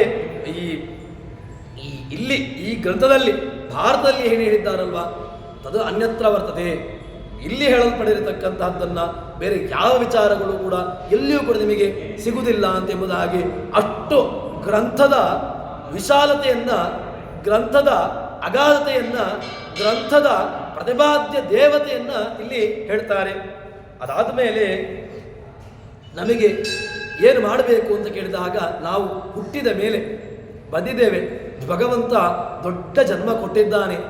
ಯಾವ ಇತರ ಜಂತುಗಳಿಗೆ ಇರದೇ ಇರತಕ್ಕಂತಹ ದೊಡ್ಡ ಭಾಗ್ಯ ಯಾವುದು ಅಂತ ಕೇಳಿದ್ರೆ, ಕೈ, ಕಾಲು, ಮಾತು, ಎಲ್ಲ ಇಂದ್ರಿಯಗಳು ಪಟುಕರಣ ಚೆನ್ನಾಗಿದೆ. ನೋಡಿದರೆ ನೋಡ್ಬೋದು, ಕೇಳಿದರೆ ಕೇಳಬಹುದು, ಹೋಗಬೇಕು ಅಂತ ಅನಿಸಿದರೆ ಹೋಗಬಹುದು. ಏನಾದರೂ ಕೂಡ ಆ ದ್ರವ್ಯಾದಿಗಳನ್ನು ಎತ್ತಿಕೊಳ್ಳಬೇಕು ಅಂತ ಹೇಳಿದರೆ ಎತ್ತಿಕೊಳ್ಳಬಹುದು. ಎಲ್ಲ ರೀತಿಯಾಗಿರ್ತಕ್ಕಂತಹ ವಿಚಾರವನ್ನು ಭಗವಂತ ಕೊಟ್ಟಿದ್ದಾನೆ. ನಿನಗೆ ಏನು ಮಾಡಬೇಕು ಅಂತ ಕೇಳಿದರೆ ಅವರೇ ಹೇಳ್ತಾರೆ, ಭಾರತಂ ಸರ್ವಶಾಸ್ತ್ರೇಶು ಭಾರತೆ ಗೀತಿಕಾವರ ವಿಷ್ಣೋ ಸಹಸ್ರನಾಮಾಪಿ ಜ್ಞೇಯಂ ಪಾಠ್ಯಂಚದದ್ವಯಂ. ನಾವು ಹುಟ್ಟಿದ ಮೇಲೆ ಏನು ಮಾಡಬೇಕು ಕೇಳಿದರೆ ನಾವು ಹೇಳ್ತೇವೆ, ನನಗೆ ಅಲ್ಲಿಗೆ ಹೋಗಬೇಕು, ಯಾವುದೋ ದೇಶಕ್ಕೆ ಹೋಗಿ ಬರಬೇಕು, ಅಥವಾ ಇನ್ನಿತರ ಯಾವುದೋ ಕಡೆಗೆ ಹೋಗಿ ಬರಬೇಕು, ಅಥವಾ ಇನ್ನಿತರ ಯಾವುದೋ ವಿಚಾರಗಳನ್ನು ನೋಡಬೇಕು ಅಂತ ಹೇಳಿಕೊಂಡು ಹೇಳ್ತೇವೆ. ನಮಗೆ ಮುಖ್ಯವಾಗಿ ಕೊಟ್ಟಿರತಕ್ಕಂತಹ ದೊಡ್ಡ ವ್ಯವಸ್ಥೆ ಏನು ಗೊತ್ತುಂಟ? ಈ ಜನ್ಮ ಕೊಟ್ಟಿದ್ದಾನೆ, ಮುಂದಿನ ಜನ್ಮ ಇದೇ ಬರ್ತದೆ ಎಂಬಂತಹ ನಿಶ್ಚಯ ಇಲ್ಲ. ಯಾಕೆ ಅಂತ ಕೇಳಿದ್ರೆ, ಇದು ಕೊಟ್ಟಾಗ ನೀನು ಎಷ್ಟು ಇದನ್ನು ಉಪಯೋಗಿಸಿಕೊಂಡಿದ್ದಿ ಎಂಬುದನ್ನು ನೋಡ್ತಾನೆ. ಭಗವಂತ ಕಣ್ಣು ಕೊಟ್ಟಿದ್ದಾನೆ, ಕಿವಿ ಕೊಟ್ಟಿದ್ದಾನೆ, ಆಘ್ರಾಣನೆ ಮಾಡಲಿಕ್ಕೆ ನಾಸಿಕಾವನ್ನು ಕೊಟ್ಟಿದ್ದಾನೆ, ಎಲ್ಲ ರಸಾದಿಗಳನ್ನು ಮಧುರ, ಆಮ್ಲ, ಲವಣ, ಕಟು, ಕಷಾಯ, ತಿಕ್ತ ಇತ್ಯಾದಿ ಎಲ್ಲ ರಸಗಳನ್ನು ಬೇಕಾಗಿರ್ತಕ್ಕಂತಹ ವಿಚಾರವನ್ನು ಸ್ವೀಕಾರ ಮಾಡಲಿಕ್ಕೆ ಬೇಕಾಗಿರ್ತಕ್ಕಂತಹ ಇಂದ್ರಿಯಗಳನ್ನು ಕೊಟ್ಟಿದ್ದಾನೆ. ಯಾವುದನ್ನೂ ಕೂಡ ನಾವು ಏನು ಮಾಡ್ತೇವೆ, ಈ ಯಾವುದೋ ಒಂದು ಹೊರಗಿನ ಭೌತಿಕವಾಗಿರತಕ್ಕಂತಹ ದೇಹವನ್ನು ಏನು ಮಾಡ್ತೇವೆ, ಇದನ್ನು ನಾವು ಚೆನ್ನಾಗಿ ಕಾಣಬೇಕು ಅಂತ ಹೇಳಿಕೊಂಡು ಇದರ ಒಂದು ವ್ಯವಸ್ಥೆಯಲ್ಲಿ ಕೂತ್ಕೊಂಡು ಬಿಟ್ಟಿದ್ದೇವೆ. ನಾವು ಏನು ಮಾಡಬೇಕು ಕೇಳಿದ್ರೆ, ಭಾರತಂ ಸರ್ವಶಾಸ್ತ್ರೇಶು, ಎಲ್ಲ ಅಲೋಢ್ಯ ಸರ್ವಶಾಸ್ತ್ರಾಣಿ ವಿಚಾರ್ಯ ಹೇಳ್ತಾರಲ್ವ, ಅಲೋಢ್ಯ ಸರ್ವಶಾಸ್ತ್ರಾಣಿ ವಿಚಾರ್ಯ ಪುನಃ ಪುನಃ ಇದಮೇಕಂ ಸುನಿಷ್ಪನ್ನಂ ಧ್ಯೇಯೋ ನಾರಾಯಣ ಸದಾ ಅಂತ ಹೇಳಿಕೊಂಡು ಅಲೋಢ್ಯ ಸರ್ವಶಾಸ್ತ್ರಾಣಿ, ಎಲ್ಲ ಶಾಸ್ತ್ರಗಳನ್ನು ಕೂಡ ಮಥನೆ ಮಾಡಿದ್ರಂತೆ. ಎಲ್ಲ ಶಾಸ್ತ್ರಗಳನ್ನು ಮಥನೆ ಮಾಡಿದಾಗ ಏನು ಬಂತು ಅಂತ ಕೇಳಿದ್ರೆ, ವಿಚಾರಿಸ ಪುನಃ ಪುನಃ ಮತ್ತಷ್ಟು ವಿಚಾರಣೆಯನ್ನು ಮಾಡಿದ್ರು. ಏನು ಬಂತು ಅಂತ ಕೇಳಿದ್ರೆ, ಆವಾಗ ಬಂದಿರತಕ್ಕಂತಹದ್ದು ವಿಚಾರ ಏನು ಕೇಳಿದ್ರೆ, ಧ್ಯೇಯ ನಾರಾಯಣ ಸದಾ, ಭಗವಂತನನ್ನು ಧ್ಯೇಯ ಮಾಡು, ಭಗವಂತನನ್ನು ಚಿಂತನೆ ಮಾಡು, ಭಗವಂತನ ಬಗ್ಗೆ ಕೇಳು ಅಂತ ಹೇಳಿಕೊಂಡು ಅಲ್ಲಿ ಬಂತಲ್ವಾ. ಅದೇ ರೀತಿಯಾಗಿ ಭಾರತಂ ಸರ್ವಶಾಸ್ತ್ರೇಶು, ಎಲ್ಲ ಶಾಸ್ತ್ರಗಳಿಗೂ ಕೂಡ ಉತ್ಕೃಷ್ಟವಾಗಿ ಉತ್ತಮ ಸ್ಥಾನದಲ್ಲಿರತಕ್ಕಂತಹದ್ದು ವಿಚಾರ ಯಾವುದು ಕೇಳಿದರೆ ಭಾರತ. ಈ ಭಾರತವನ್ನು ನೋಡಬೇಕು. ಮತ್ತೆ ಭಾರತದಲ್ಲಿಯೂ ಕೂಡ ಏನುಂಟು, ಭಾರತೆ ಗೀತಿಕಾವರ, ಭಾರತದಲ್ಲಿ ಭಗವಂತ ಹೇಳಿರತಕ್ಕಂತಹ ಗೀತೆ ಯಾವುದು, ಭಗವದ್ಗೀತೆ. ತಾನು ಯುದ್ಧದಲ್ಲಿ ಅರ್ಜುನ ಇದ್ದಾನೆ, ಅರ್ಜುನನಿಗೆ ತಾನು ಉಪದೇಶ ಮಾಡಿರತಕ್ಕಂತಹ ವಿಚಾರ ಭಾರತೆ ಗೀತಿಕಾವರ. ಭಾರತದಲ್ಲಿಯೂ ಕೂಡ ಗೀತೆ ಎಂಬುದು ಅತ್ಯಂತ ಮೇಲ್ಮಟ್ಟದಲ್ಲಿದೆ. ಅದಾದ್ಮೇಲೆ ವಿಷ್ಣೋ ಸಹಸ್ರನಾಮಾಪಿ, ಇದರಲ್ಲಿಯೂ ಕೂಡ ಅತ್ಯಂತ ನಮಗೆ ಇನ್ನೂ ಉತ್ತಮವಾಗಿರತಕ್ಕಂತಹದ್ದು ಅದು ಯಾವುದು ಕೇಳಿದ್ರೆ, ವಿಷ್ಣು ಸಹಸ್ರನಾಮಾಪಿ, ಭಗವಂತನ 1000 ಹೆಸರುಗಳು. ದೇವರನ್ನ ಕೊಂಡಾಡತಕ್ಕಂತಹ ಭೀಷ್ಮಾಷ್ಟಮಿ, ಭೀಷ್ಮ ಪಿತಾಮಹರು ಅಷ್ಟಮಿಯ ದಿವಸ ತಾವು ಉತ್ತರಾಯಣ ಪರ್ವಕಾಲದಲ್ಲಿ ತಮ್ಮ ಈ ಕ್ಷುದ್ರವಾಗಿರತಕ್ಕಂತಹ ದೇಹವನ್ನು ಬಿಟ್ಟು ತಾವು ವಸ್ವಾದಿ ಲೋಕಗಳನ್ನು ಹೊಂದಿರತಕ್ಕಂತಹ ಒಂದು ದಿನ ನಿನ್ನೆಯ ದಿವಸ. ಅದಾದ ಮೇಲೆ ಅಂತಹ ಭೀಷ್ಮ ಪಿತಾಮಹರು ಕೊಟ್ಟಿರತಕ್ಕಂತಹ ಸಹಸ್ರನಾಮ, ಭೀಷ್ಮ ಪಿತಾಮಹರು ಕೊಟ್ಟದ್ದು ಅಂತ ಹೇಳಿದ್ರೆ ಅವರು ಕೂಡ ಯಾವುದೋ ತಮ್ಮ ಮನಸ್ಸಲ್ಲಿದ್ದದನ್ನು ಹೇಳಿದ್ದಲ್ಲ. ಅವರೂ ಕೂಡ ಈ ಭಾರತಾದಿಗಳಲ್ಲಿ, ಯಾಕೆಂದರೆ ಭಾರತವನ್ನು ರಚನೆ ಮಾಡಿದ್ದು ವ್ಯಾಸರು. ಯಾವಾಗ ಮಾಡಿದ್ದಾರೆ ಕೇಳಿದರೆ ಭಾರತ ಆಗಬೇಕು ಅಂದರೆ ಮೊದಲೇ ಮಾಡಿಟ್ಟಿದ್ದಾರೆ. ಗ್ರಂಥವನ್ನು ವ್ಯಾಸರು ಯಾವಾಗ ಮಾಡಿಟ್ಟಿದ್ದಾರೆ ಕೇಳಿದರೆ ತಾವು ಇನ್ನೇನು ಪಾಂಡವರು ಬರಲಿಲ್ಲ, ಅದಕ್ಕಿಂತ ಮೊದಲೇ, ಪಾಂಡವರ ಜನ್ಮಕ್ಕಿಂತ ಮೊದಲೇ ಗ್ರಂಥ ರಚನೆ ಆಗಿದೆ. ಮತ್ತೆ ಹಾಗಿದ್ರೆ ಮತ್ತೆ ಮಾಡಿದ್ದೇನು ವ್ಯಾಸರು ಅಂತ ಕೇಳಿದರೆ ಸ್ಕ್ರೀನ್ ಪ್ಲೇ ಬಂದು ಅಲ್ಲಲ್ಲಿ ತಾವು ಏನು ಮಾಡಬೇಕು ತಾವು ಬಂದು ವ್ಯವಸ್ಥೆಯನ್ನು ಮಾಡ್ತಾ ಇದ್ರು. ಅಲ್ಲಿ ಎಲ್ಲ ರೀತಿಯಾಗಿರ್ತಕ್ಕಂತಹ ವಿಚಾರಗಳನ್ನು ತಾವು ಬಂದು ತಾನು ಏನು ಗ್ರಂಥ ಆಗಿದೆ ಆ ಗ್ರಂಥಕ್ಕೆ ಸರಿಯಾಗಿರ್ತಕ್ಕಂತಹ ವಿಚಾರವನ್ನು ತಾವು ಮಾಡಿಸ್ತಾ ಇದ್ರು. ಇದು ವಿಚಾರ. ಹೀಗೆ ಅದರಲ್ಲಿ ವಿಷ್ಣೋದಾದ್ರನಾಮಾಪಿ ಜ್ಞೇಯಂ ಪಾಠ್ಯಂಚದದ್ವಯಂ ಎರಡೂ ಕೂಡ ನಾವು ಈ ಬದುಕಿದ ಮೇಲೆ ನಮಗೆ ಇಷ್ಟು ದೊಡ್ಡ ದೇಹವನ್ನು ಕೊಟ್ಟಿದ್ದಾನಲ್ವ, ಕೊಟ್ಟಿರತಕ್ಕಂತಹದ್ದಕ್ಕೆ ನಾವು ಜೀವಮಾನದಲ್ಲಿ ಮಾಡಬೇಕಾದ್ದು ಯಾವುದು ಕೇಳಿದ್ರೆ ಇದೆಲ್ಲವನ್ನೂ ಕೂಡ ಭಾರತವನ್ನು ಅಧ್ಯಯನ ಮಾಡಬೇಕು, ಗೀತೆಯನ್ನು ಅಧ್ಯಯನ ಮಾಡಬೇಕು, ಗೀತೆಯ ಜೊತೆಗೆ ಭಗವಂತನ ಸಹಸ್ರನಾಮ, ಭಗವಂತನ ನಾಮವನ್ನು ಹೇಳತಕ್ಕಂತಹ ವಿಷ್ಣು ಸಹಸ್ರನಾಮ ಅದನ್ನೂ ಕೂಡ ಅಧ್ಯಯನ ಮಾಡಬೇಕು. ಜೇಯಂ ತಿಳ್ಕೊಳ್ಬೇಕು, ತಿಳ್ಕೊಂಡು ಪಾಠ್ಯಂಚದದ್ವಯಂ ಖಾಲಿ ತಿಳ್ಕೊಳ್ಳುವುದಲ್ಲ, ಇನ್ನೊಬ್ಬರಿಗೆ ಹೇಳಬೇಕು. ಯಾಕೆ ಅಂತ ಕೇಳಿದ್ರೆ ನೀನು ನಮಗೆ ಮುಖ್ಯವಾಗಿರತಕ್ಕಂತಹ ವಿಚಾರಗಳು ಏನು ಕೇಳಿದರೆ ನಾನು ಮಾತ್ರ ಹೇಳುವುದಲ್ಲ, ನನಗೆ ಎರಡೂ ಇದೆ. ಏನು? ತಾನು ಅಧ್ಯಯನ ಅಧ್ಯಾಪನ, ಯಜನ ಯಾಜನ, ದಾನ ಪ್ರತಿಗ್ರಹ ಎಲ್ಲವೂ ಕೂಡ ಮಾಡಬೇಕು. ಅದರಲ್ಲಿ ಮುಖ್ಯವಾಗಿ ಮಾಡಲೇಬೇಕಾಗಿರತಕ್ಕಂತಹದ್ದು ಯಾವುದು ಕೇಳಿದ್ರೆ ಇದೆ ಭಗವಂತನನ್ನ ಹೇಳ್ತಕ್ಕಂತಹ ಭಾರತ, ಗೀತೆ, ಅದೇ ರೀತಿಯಾಗಿ ಸಹಸ್ರನಾಮ ಇತ್ಯಾದಿ ಎಲ್ಲವನ್ನೂ ಕೂಡ ಹೇಳ್ತಕ್ಕಂತಹದ್ದು. ಯಾರನ್ನ ನೀನು ಶರಣು ಹೊಂದಬೇಕು, ಯಾರನ್ನ ನೀನು ಅನುಸರಿಸಬೇಕು, ಯಾವ ಮಾರ್ಗವನ್ನು ಹೋಗಬೇಕು ಎಂಬುದಕ್ಕೆ ನಮಗೆ ಇದಮಿತ್ತಂ ಹೀಗೇನೇ ಹೇಳಿಕೊಂಡಿರತಕ್ಕಂತಹ ಗ್ರಂಥಗಳು ಈ ಭಾರತ. ಅದರಿಂದಾಗಿ ಭಾರತ ಇಷ್ಟು ಮಹತ್ವಪೂರ್ಣವಾಗಿರತಕ್ಕಂತಹದ್ದು. ಭಾರತವನ್ನು ಇಷ್ಟು ಮಹತ್ವವಾಗಿ ಹೇಳ್ತಾರೆ. ಅನಂತರ ನಿರ್ಣಯ ಸರ್ವಶಾಸ್ತ್ರಾಣಂ ಭಾರತಂ ಪರಿಕೀರ್ತಿತಂ ಭಾರತ ನವಿರಾಗಾಯ ಭಾರತ ನವಿಮುಕ್ತಯೇ. ಇಷ್ಟು ಇನ್ನೂ ಮಹತ್ವವನ್ನು ಹೇಳುವಾಗ ನಿರ್ಣಯ ಮಾಡಬೇಕು. ಕೆಲವು ಸಂದರ್ಭದಲ್ಲಿ ನಮಗೆ ಮಧ್ವರು ಕೂಡ ತಾತ್ಪರ್ಯ ನಿರ್ಣಯ ಅಂತ ಗ್ರಂಥವನ್ನು ಮಾಡಿದ್ದಾರೆ. ಆ ಗ್ರಂಥ ಯಾಕೆ ಅಂತ ಕೇಳಿದ್ರೆ ಅದರಲ್ಲಿ ಎಲ್ಲ ವಿಚಾರಗಳನ್ನು ಹೇಳಿಲ್ಲ ಆಚಾರ್ಯರು ಕೂಡ. ಯಾಕೆ?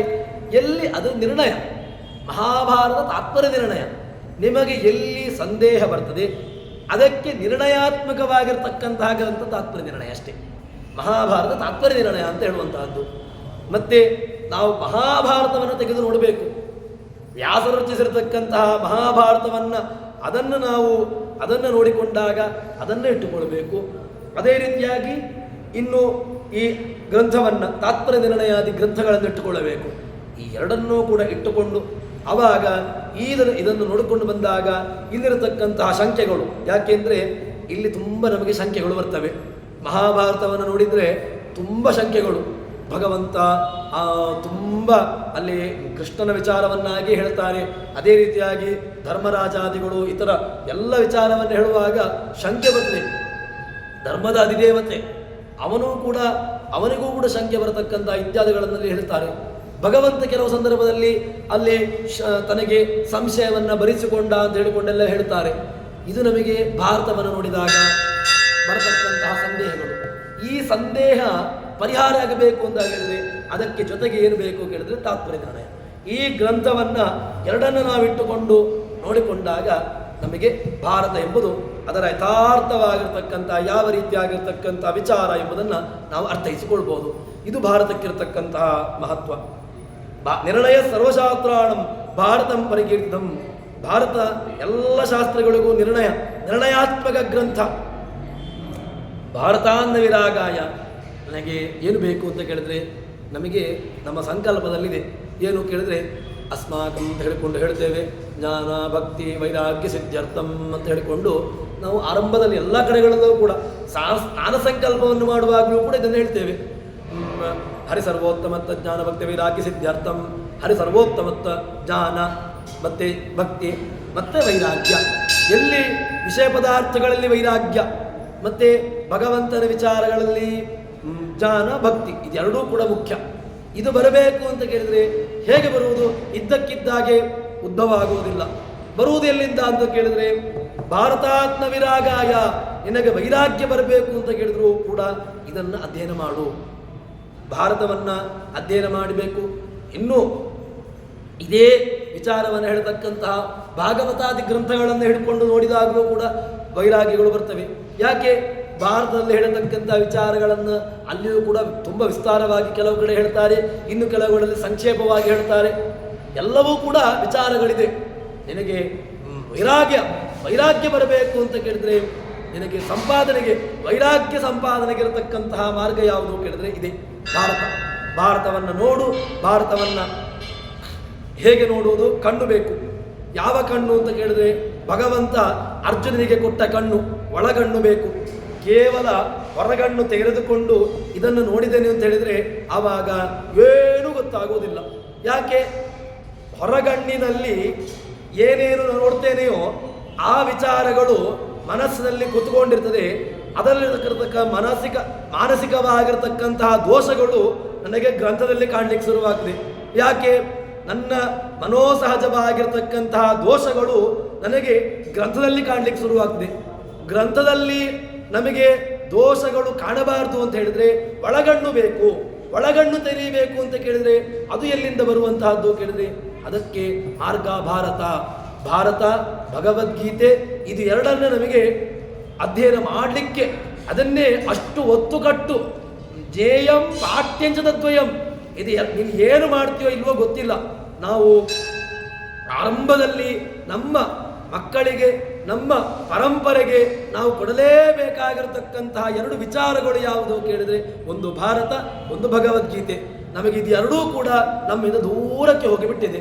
ನಮಗೆ ಭಾರತವೂ ಬೇಡ, ನಮಗೆ ಗೀತೆಯೂ ಬೇಡ. ಭಗವಂತ ಈ ಎರಡನ್ನೂ ಕೂಡ ನಮಗೆ ಕೊಟ್ಟದ್ದು ಯಾಕೆ? ಇದನ್ನು ನೀನು ಇಟ್ಟುಕೊಂಡಿ ಅಂತಾದರೆ ಯಾವತ್ತೂ ಕೂಡ ನಿನಗೆ ಕೆಟ್ಟದ್ದಾಗಿರತಕ್ಕಂತಹ ಮಾರ್ಗ, ಕೆಟ್ಟದ್ದಾಗಿರತಕ್ಕಂತಹ ಯೋಚನೆಗಳು ನಿನ್ನನ್ನು ಬಾಧಿಸೋದಿಲ್ಲ ಅಂತ ಹೇಳಿಕೊಂಡು ನಮಗೆ ಎಚ್ಚರಿಕೆಯನ್ನು ಕೊಡತಕ್ಕಂತಹದ್ದು ಭಾರತ. ಅದಕ್ಕೋಸ್ಕರವಾಗಿ ಭಾರತಾತ್ಮ ವಿರಕ್ತಾಯ ಭಾರತಾತ್ಮ ವಿಮುಕ್ತಯೇ. ನನಗೆ ವೈರಾಗ್ಯ ಬಂತಪ್ಪ, ವೈರಾಗ್ಯ ಬಂದ ಮೇಲೆ, ವೈರಾಗ್ಯ ಸಂಪಾದನೆಗೆ ಬಂದ ಮೇಲೆ ಇದನ್ನು ನೀನು ಇನ್ನಷ್ಟು ಆಳವಾಗಿ ಅಧ್ಯಯನ ಮಾಡಬೇಕು. ಆಳವಾಗಿ ಹೇಳಿದರೆ ತಳಸ್ಪರ್ಶಿಯಾಗಿ ಇದರ ಒಳಗೇನಿದೆ ಅಂತ ನೋಡಬೇಕು. ಒಳಗೇನಿದೆ ಎಂದು ನೋಡಿದಾಗ ಆವಾಗ ಅದರಲ್ಲಿರತಕ್ಕಂತಹ ಹವಳ, ಮುತ್ತು, ರತ್ನ, ವಜ್ರ, ವೈಡೂರ್ಯ, ನನಗೆ ವಜ್ರ ವೈಡೂರ್ಯಗಳು ಬೇಕು ಅಂತ ಕೇಳಿದರೆ ಸುಮ್ಮನೆ ಸಿಗ್ತದಾ? ಸುಮ್ಮನೆ ಸಿಗುವುದಿಲ್ಲ. ಅದಕ್ಕೆ ತುಂಬ ಸಾಧನೆಯನ್ನು ಮಾಡಬೇಕಾಗ್ತದೆ. ಆಳಕ್ಕಿಳಿದು ಅದರಲ್ಲಿರ್ತಕ್ಕಂತಹ ಬಂಗಾರವನ್ನು ತೆಗೆದು ಅದನ್ನು ಯಾವುದೋ ರೀತಿಯಾಗಿರ್ತಕ್ಕಂತಹ ಅಕ್ಕಸಾಲಿಗಾದಿಗಳಿಗೆ ಕೊಟ್ಟು ಅದನ್ನು ಬೇಕಾಗಿರ್ತಕ್ಕಂಥ ಸಂಸ್ಕಾರವನ್ನು ಮಾಡಿದಾಗ ಅದೊಂದು ಒಳ್ಳೆಯದಾಗಿರ್ತಕ್ಕಂತಹ ಆಭರಣವಾಗಿ ಪರಿಣಾಮವಾಗ್ತದೆ. ಅದೇ ರೀತಿಯಾಗಿ ಒಳಗಿರ್ತಕ್ಕಂತಹ ಜೀವ ಅವನು ಶುದ್ಧ. ಅವನಿಗೆ ಶುದ್ಧ ಅಂತ ಹೇಳಿದರೆ ಅವನಲ್ಲಿ ಕಶ್ಮಲಗಳಿದೆ, ಅದನ್ನು ಮಾಡಬೇಕು, ಶುದ್ಧ ಮಾಡಬೇಕು. ಯಾವುದು ಶುದ್ಧ ಮಾಡಲಿಕ್ಕಿರತಕ್ಕಂತಹ ಮಾರ್ಗಗಳು ಏನು?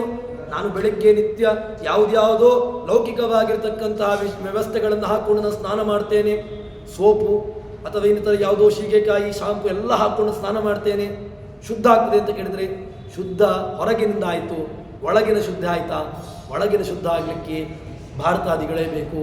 ಭಾರತ, ಭಗವದ್ಗೀತೆ ಇದನ್ನು ನೀನು ಒಂದು ಸಲ ಅದರಲ್ಲಿರತಕ್ಕಂತಹ ವಿಚಾರವನ್ನು ನೋಡಿದಿ ಅಂತ ಹೇಳಿದರೆ, ಅದರಲ್ಲಿರತಕ್ಕಂತಹ ವಿಚಾರಗಳನ್ನು ಮನನ ಮಾಡಿದಿ ಅಂತ ಹೇಳಿದರೆ ಆವಾಗ ನಿನಗೆ ಅದರಲ್ಲಿರತಕ್ಕಂತಹ ಎಲ್ಲ ಒಳ್ಳೆಯ ಸದ್ವಿಚಾರಗಳು ನಿನಗೆ ಬರ್ತವೆ.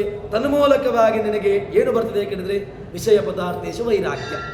ಜ್ಞಾನಭಕ್ತಿ ಬಂತು, ಮತ್ತೆ ನನಗೆ ಜ್ಞಾನಭಕ್ತಿಗಳು ಬಂದ ಮೇಲೆ ವಿಷಯ ಪದಾರ್ಥಗಳಲ್ಲಿ ವೈರಾಗ್ಯ ಬರಬೇಕು. ವಿಷಯ ಪದಾರ್ಥಗಳಲ್ಲಿ ವೈರಾಗ್ಯ ಬರದೆ ಜ್ಞಾನಭಕ್ತಿ ಬರಬೇಕು ಅಂತ ಕೇಳಿದರೆ ಎಲ್ಲೂ ಕೂಡ ಬರಲಿಕ್ಕೆ ಸಾಧ್ಯ ಇಲ್ಲ. ವಿಷಯ ಪದಾರ್ಥಗಳಲ್ಲಿ ವೈರಾಗ್ಯವನ್ನು ತಳೆದುಕೊಂಡು ತನ್ಮೂಲಕವಾಗಿ ಒಳಗೆ ಆ ಭಗವಂತನ ವಿಚಾರವನ್ನು ಮಾಡಿದ ಅಂತ ಹೇಳಿದರೆ ಆವಾಗ ಭಾರತ ತನ್ನ ಅರ್ಥವನ್ನು ನಮಗೆ ಬಿಡಿಸಿಕೊಳ್ತದೆ. ಇತಿಹಾಸ ಪುರಾಣಾಭ್ಯಾಮ್ ವೇದಂ ಸಮಭವನಮೇತ್. ಆಚಾರ್ಯ ಮಧ್ವರು ಕೂಡ ಇದರ ಬಗ್ಗೆ ತುಂಬ ಹೇಳ್ತಾರೆ. ಇತಿಹಾಸ ಪುರಾಣಾಭ್ಯಾಮ್ ವೇದಂ ಸಮಭವನಮೇತ್. ವಿವೇದ್ ಅಲ್ಪಶ್ರುತ ವೇದೋ ಮಾಮಯಂ ಪ್ರಚಲಿಷ್ಯತಿ. ವೇದ ಭಯಪಡ್ತದಂತೆ. ಯಾರನ್ನೇ ಕಂಡು ಭಯಪಡ್ತದೆ ಅಂತ ಕೇಳಿದ್ರೆ, ನೀನು ಅರ್ಥವನ್ನು ಮಾಡ್ತೀಯಲ್ವ, ಹೇಗೆ ಅರ್ಥವನ್ನು ಮಾಡಬೇಕು ಅಂತ ಕೇಳಿದ್ರೆ ಇತಿಹಾಸ ಪುರಾಣಾಭ್ಯಾಮ್. ವೇದ ಪುಸ್ತಕವನ್ನು ಹಿಡ್ಕೊಂಡ ತಕ್ಷಣ ಓಂ ವಾಯವಾಯ ದರ್ಶತಿ ಅಂತ ಹೇಳಿಕೊಂಡು ಇಂದ್ರ ಶ್ರೇಷ್ಠ ಆನಿ ಅಥವಾ ಇನ್ನು ಬೇರೆ ಬೇರೆ ವೇದಗಳನ್ನು ಹೇಳ್ತೇವೆ. ಹೇಗೆ ಅರ್ಥವನ್ನು ಮಾಡುವಂತಹದ್ದು ಕೇಳಿದ್ರೆ, ಯಾವುದೋ ದೇವತೆಯನ್ನು ಹೇಳ್ತಾ ಉಂಟು, ಯಾವುದೋ ಯಜ್ಞವನ್ನು ಹೇಳ್ತಾ ಉಂಟು, ಯಾವುದೋ ಕ್ಷುದ್ರವಾಗಿರ್ತಕ್ಕಂತಹ ಇನ್ನೂ ವೇದಕ್ಕೆ ಕೆಲವು ಶಬ್ದಗಳಿದೆ. ಜರ್ಭರಿ ಈ ತುರ್ಪರಿ ಈ ಪರ್ಪರಿ ಈ ಕಾ ಅಂತ ಹೇಳಿಕೊಂಡು ವೇದದಲ್ಲಿ ಬರತಕ್ಕಂಥ ಶಬ್ದಗಳು ನಾವು ಲೌಕಿಕವಾಗಿ ಈ ಶಬ್ದಗಳನ್ನು ಪ್ರಯೋಗ ಮಾಡಿದರೆ ಅದು ಅಪಶಬ್ದಗಳು ಅಂತ ಅನಿಸಿಕೊಳ್ತವೆ. ಆದರೆ ವೇದ ಹೇಳಿದೆ, ವೇದ ಹೇಳಿದ ಮೇಲೆ ಅದರಲ್ಲಿ ಅರ್ಥ ಇಲ್ವಾ? ವೇದವನ್ನು ನೀವು ಏನು ಹೇಳ್ತೀರಿ? ವೇದಕ್ಕೆ ಯಾವತ್ತೂ ಕೂಡ ಅಪಶಬ್ದವನ್ನು ಹೇಳೋದಿಲ್ಲ ಅಂತ ಹೇಳಿದಾಗ ವೇದಕ್ಕೆ ಅಪಶಬ್ದವನ್ನು ಹೇಳಿದ್ದಲ್ಲ, ಅದಕ್ಕೆ ಅರ್ಥವನ್ನು ಮಾಡಲಿಕ್ಕೆ ಅದಕ್ಕೆ ಆಗಿರ್ತಕ್ಕಂತಹ ಮಾರ್ಗ ಉಂಟು. ಆ ರೀತಿಯಾಗಿ ನೀನು ಅರ್ಥವನ್ನು ಇಟ್ಟುಕೊಂಡಿ ಅಂತ ಹೇಳಿದರೆ ಆವಾಗ ವೇದ ಅರ್ಥವಾಗ್ತದೆ. ವೇದ ಅರ್ಥ ಆಗಬೇಕು ಅಂತ ಕೇಳಿದ್ರೆ ಇತಿಹಾಸ ಪುರಾಣಾಭ್ಯಾಮ್. ಇತಿಹಾಸವನ್ನು ಇಟ್ಟುಕೋ, ಪುರಾಣವನ್ನು ಇಟ್ಟುಕೋ. ವೇದಂ ಸಮುಪಬ್ರಹ್ಮಯೇತ್ ಬೃಹೆ ವೃದ್ಧವು. ವೇದ ದೊಡ್ಡದಾಗುವಿಕೆ. ವೇದ ಹೇಗೆ ದೊಡ್ಡದಾಗುವಂತಹದ್ದು, ವೇದಕ್ಕೆ ಯಾವ ರೀತಿಯಾಗಿ ಅರ್ಥವನ್ನು ಮಾಡಬೇಕು ಎಂಬುದನ್ನು ಇತಿಹಾಸ ಪುರಾಣವನ್ನು ಇಟ್ಟುಕೋ, ಭಾರತವನ್ನು ಇಟ್ಟುಕೊಂಡು ಅದಕ್ಕೆ ಅರ್ಥವನ್ನು ಮಾಡು. ಇಲ್ಲ ನೋಡಬೇಡ. ಯಾಕೆ? ನಿನಗೆ ಇಷ್ಟ ಬಂದ ಹಾಗೆ ಅರ್ಥವನ್ನು ಮಾಡಲಿಕ್ಕೆ ಹೋದರೆ ವೇದ ತನ್ನನ್ನು ತಾನು ತೆರೆದುಕೊಳ್ಳೋದಿಲ್ಲ. ಯಾಕೆ ಅಂತ ಕೇಳಿದ್ರೆ ಬಿಭೇತಿ, ಭಯಪಡ್ತದಂತೆ. ಯಾಕೆ ಅಂತ ಕೇಳಿದ್ರೆ ಅಲ್ಪಶ್ರುತತ್ವಾತ್ ಬಿಭೇತಿ ಮಾಮಯಂ ಪ್ರಚಲಿಷ್ಯತಿ. ಇವನು ಏನು ಮಾಡ್ತಾನೆ ಕೇಳಿದ್ರೆ ನನ್ನನ್ನು ಹಾಳು ಮಾಡಿಬಿಡ್ತಾನೆ. ವೇದ ಭಯಪಡ್ತದಂತೆ. ವೇದದ ದೇವತೆ, ವೇದ ಪ್ರತಿಪಾದ್ಯನಾಗಿರ್ತಕ್ಕಂತಹ ದೇವತೆ ಭಯಪಡ್ತಾನಂತೆ. ಯಾಕೆ ಅಂತ ಕೇಳಿದ್ರೆ ಇವನು ನನ್ನಲ್ಲಿರ್ತಕ್ಕಂಥ ಯಥಾರ್ಥವಾಗಿರ್ತಕ್ಕಂತಹ ಅರ್ಥವನ್ನು ಏನೋ ಗಾಳಿಗೆ ತೂರಿ ತನ್ನ ನೇರಕ್ಕೆ ತನಗೆ ಯಾವ ರೀತಿಯಾಗಿರ್ತಕ್ಕಂಥ ಅರ್ಥವನ್ನು ಮಾಡಬೇಕು ಅಂತ ಹೇಳಿಕೊಂಡು ತನ್ನ ಮೂಗಿ ನೇರಕ್ಕೆ ಮಾತನಾಡುವಂತಲ್ವ, ಆ ರೀತಿಯಾಗಿ ಅವನು ನನಗೆ ಅರ್ಥವನ್ನು ಮಾಡಿಬಿಡ್ತಾನೆ. ಅದಕ್ಕೋಸ್ಕರವಾಗಿ ಅಂಥವರ ಕೈಗೆ ನಾನು ಹೋಗಬಾರ್ದು ಅಂತ ಹೇಳಿಕೊಂಡು ವೇದ ಭಯಪಡ್ತದೆ. ವೇದ ಭಯಪಡುವುದು ಅಂತ ಕೇಳಿದ್ರೆ ವೇದ ದೇವತೆ ಭಯಪಡ್ತಾನೆ ಅಂತ ಹೇಳಿಕೊಂಡು ಹೇಳ್ತಾರೆ.